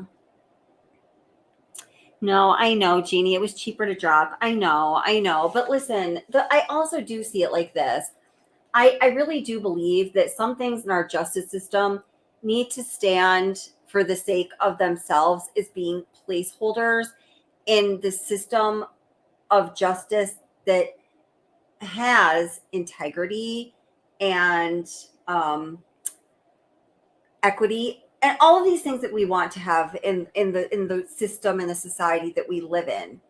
So sometimes I do believe in the justice system. And although I know that virtually everything comes down to dollars and cents in a way, follow the money and all that. I do know that, but I also do know that following the money means nothing if the more virtuous things that we do have in place in our society, as few as they seem sometimes, do not have any weight, or they do not still hold any merit, then even chasing the money becomes worthless. I just think this is one of these cases where they needed to follow through with the protocol and procedure that the law and our judicial system has set forth, because it was that egregious and the whole world felt it, But I mean, I hear you, but I just, every time I think about it, I come back to what I just said.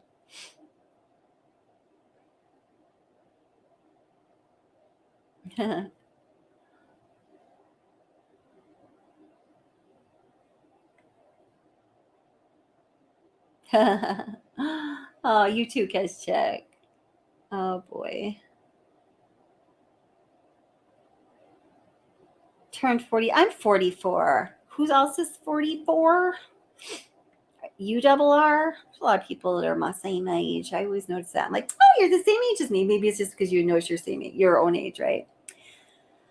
Oh, right. Oh, seriously. Oh, God. Just before I'm ready to like pass out, you guys get me all going. Just Larry says they prosecute people every day for taking $300 in food stamps and that they weren't entitled to. I think they can prosecute someone involved in 3+ murders. This was done for a reason. Yes, absolutely. Yes, Larry, I told you we were the same age. I don't know. I caught that in when I first started watching your channel. I was like, oh, he's from right down the road from me. Oh my gosh. And he's the same age. Oh my gosh. And we've worked with some of the same political people. That's so crazy. Yeah, that's kind of crazy. I've been 29 for 20 years now. Good for you. That's awesome. Tam, you're my girl. You're beautiful. And every time I see one of your videos and you're dancing around, it makes me smile. It makes me happy. It just kind of lifts the weight off my shoulders. So I always want to say thank you for that. So I now say thank you for that, for being that person. You're great. Justice has no integrity. Well, that's why I dropped out of law school on a full scholarship. Oh God, now we're going full circle. I'm going to get really fired up. I'm not going to think of that right now. Aw, Primetime turns 40. Aw, my little baby Primetime. Oh, you wonderful people. All right. Yeah, I graduated in 97 too. Who said that? Double R. So, did you also graduate in 97, Just Larry? Because that would mean me and you and Double R are all the same age. Oh, I'm going to start doxing myself. I'm going to stop talking now.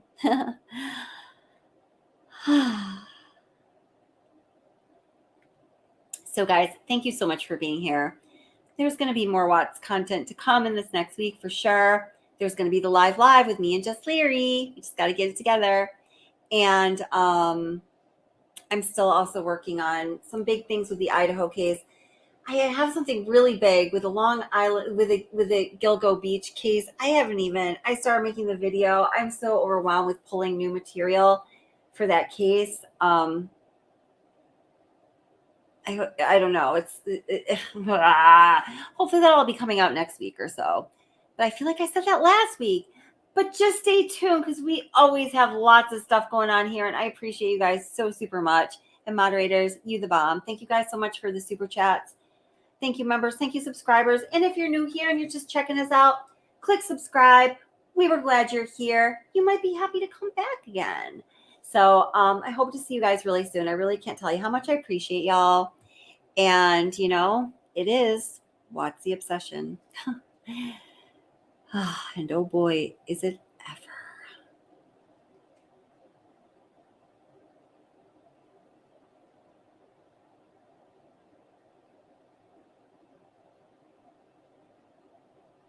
I'm looking for something to play in closing in my already uploaded stuff.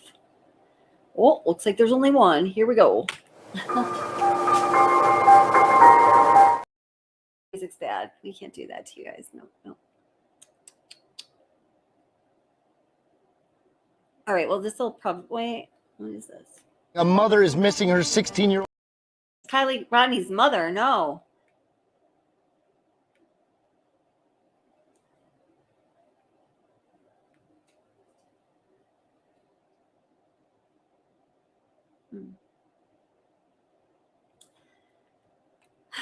Always making me do more work, life. What are you all about anyway? This is not the bill of goods I was sold when I was a little kid. Oh, am I still on live? No, I'm just kidding. Woo! Who's calling me? Oh my God, it's my child. I forgot to. He's out. He's supposed to call me when we get home. I gotta answer the call really quick. Hello. Hey, honey, how are ya? Good. Did you? Okay. Did you have fun? Okay, awesome. All right, thanks for calling, sweetheart. Have fun tomorrow. Let me know how you're doing, okay? All right, love you too. Bye-bye. Okay. All righty. I'm just gonna spin the Watsy Obsession wheel. And this is going to be the last thought you're left with this evening. Hope it's a good one. Aw, little baby Bella. Aw, Bella. Yeah, we're gonna leave with Bella. I know you guys love. I love Bella. Can you not love Compilation Bella? of pictures. Sweet little girl.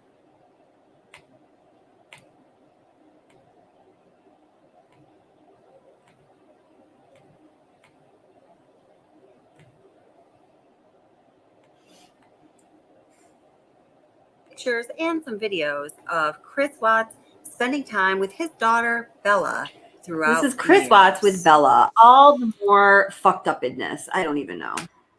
Hi guys, say What's hi, going Bella. We gotta get you dressed, kid. I Look know, what Bella's right? eating. Bella's eating some of the ingredients. She got a nice little bowl of chocolate chips. Look at that. What is that, Bella? Can you show them? What is it? Is it chocolate? Is it chocolate? It's chocolate mini morsels, right? Hi guys, so we're doing the $600 drawing tonight for the 4K by the 25th. Everyone who reached 4K is getting their name into the drawing. So the first one is Chris Watts. Chris Watts. And then we have Christina Meacham. And then we have Michelle Davis. Good luck, guys. Shake, shake, shake. Shake, shake, shake. All right, now pick one.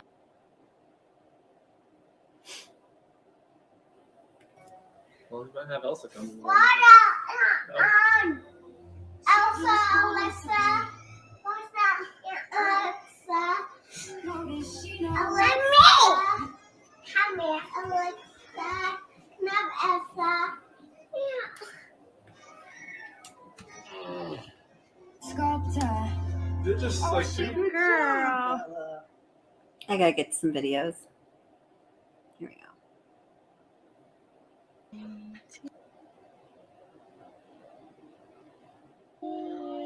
Watchers. Woo! Go, dinosaurs. Hi, guys. Say What's hi, going Bella. We gotta get you dressed, kid. I Look know, what Bella's right? eating. Bella's eating some of the ingredients. She got a nice little bowl of chocolate chips. Look at that. What is that, Bella? Can you show them? What is it? Is it chocolate? Is it chocolate? It's chocolate mini morsels, right? Yeah, good job. So she's been eating my peanut butter and the chocolate morsels so far today. So we're going to let a few more people hop on, and then we're going to get cooking here. And we'll explain to you what we're cooking up over here. So, Yeah, welcome to the 12 days of Christmas, Lavelle Day. And even though I like to claim that I could probably cook, I can't at all. So I'm going to let my wife do all the cooking. She's going to make up some Thrive Bites for us. and I'm going to go wash my hands real fast. Uh-oh. She's going to leave me here alone. Oh, we got some people joining. Bella, look. Got people looking at us. Say hi. Wife's going to be making up some Thrive Bites here in a second, so make sure you hop on and join us for the 12 days of Christmas. Bella's got some chocolate chips. I need a Lavelle apron. They All right, guys. Hey, Michelle. Hey, Amanda. Bella's showing you what she's eating. She's eating the ingredients. She's been eating the ingredients since I've been getting them prepared. I don't want them to really go in the ocean. I mean, Ready, set?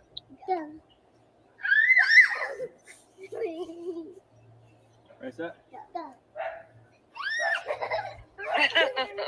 The pool opens in 2 weeks, too. Oh, Utter, I just want to say I love you. I'm so happy you're here. I just set up this live stream like an hour and a half before it started tonight, and I wanted to get on email out so badly, but I'm sorry that I didn't, but I'm so glad you're here. Love you, girl. what's the degrees today? 85, last I checked. 120. Oh, wow. No, Cece. Yeah. Cece, get girl. Oh God. Oh my gosh, are you kidding? She can climb that fence. This video like kills me. Like how excited she is to see him.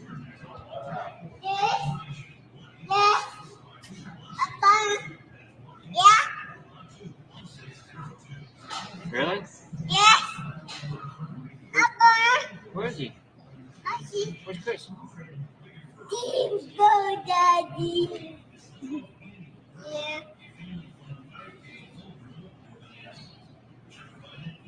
Oh. Yes. Papa. Daddy. Oh, little baby Bella. God rest their sweet souls. Aw. So, all right, guys, everyone, please be safe. Thank you so much for being here. I hope to see you again soon.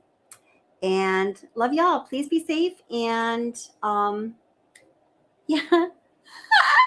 I love this. Suspicious says, by what session standards, you're right on time. Just kidding, Kelly. Well, yeah, sometimes that's how it is. Just trying to lighten the mood. You are always late, but it's not your channel to not be late at all the time. But at least you guys know. And you love me still. And I love you still. So, yeah, Dave Bass, thank you for that kind of good thought, considering bet the meals in prison suck. Yeah, they do. And that's what, yeah. Oh my gosh. All right, everybody, please take care. I'll see you soon.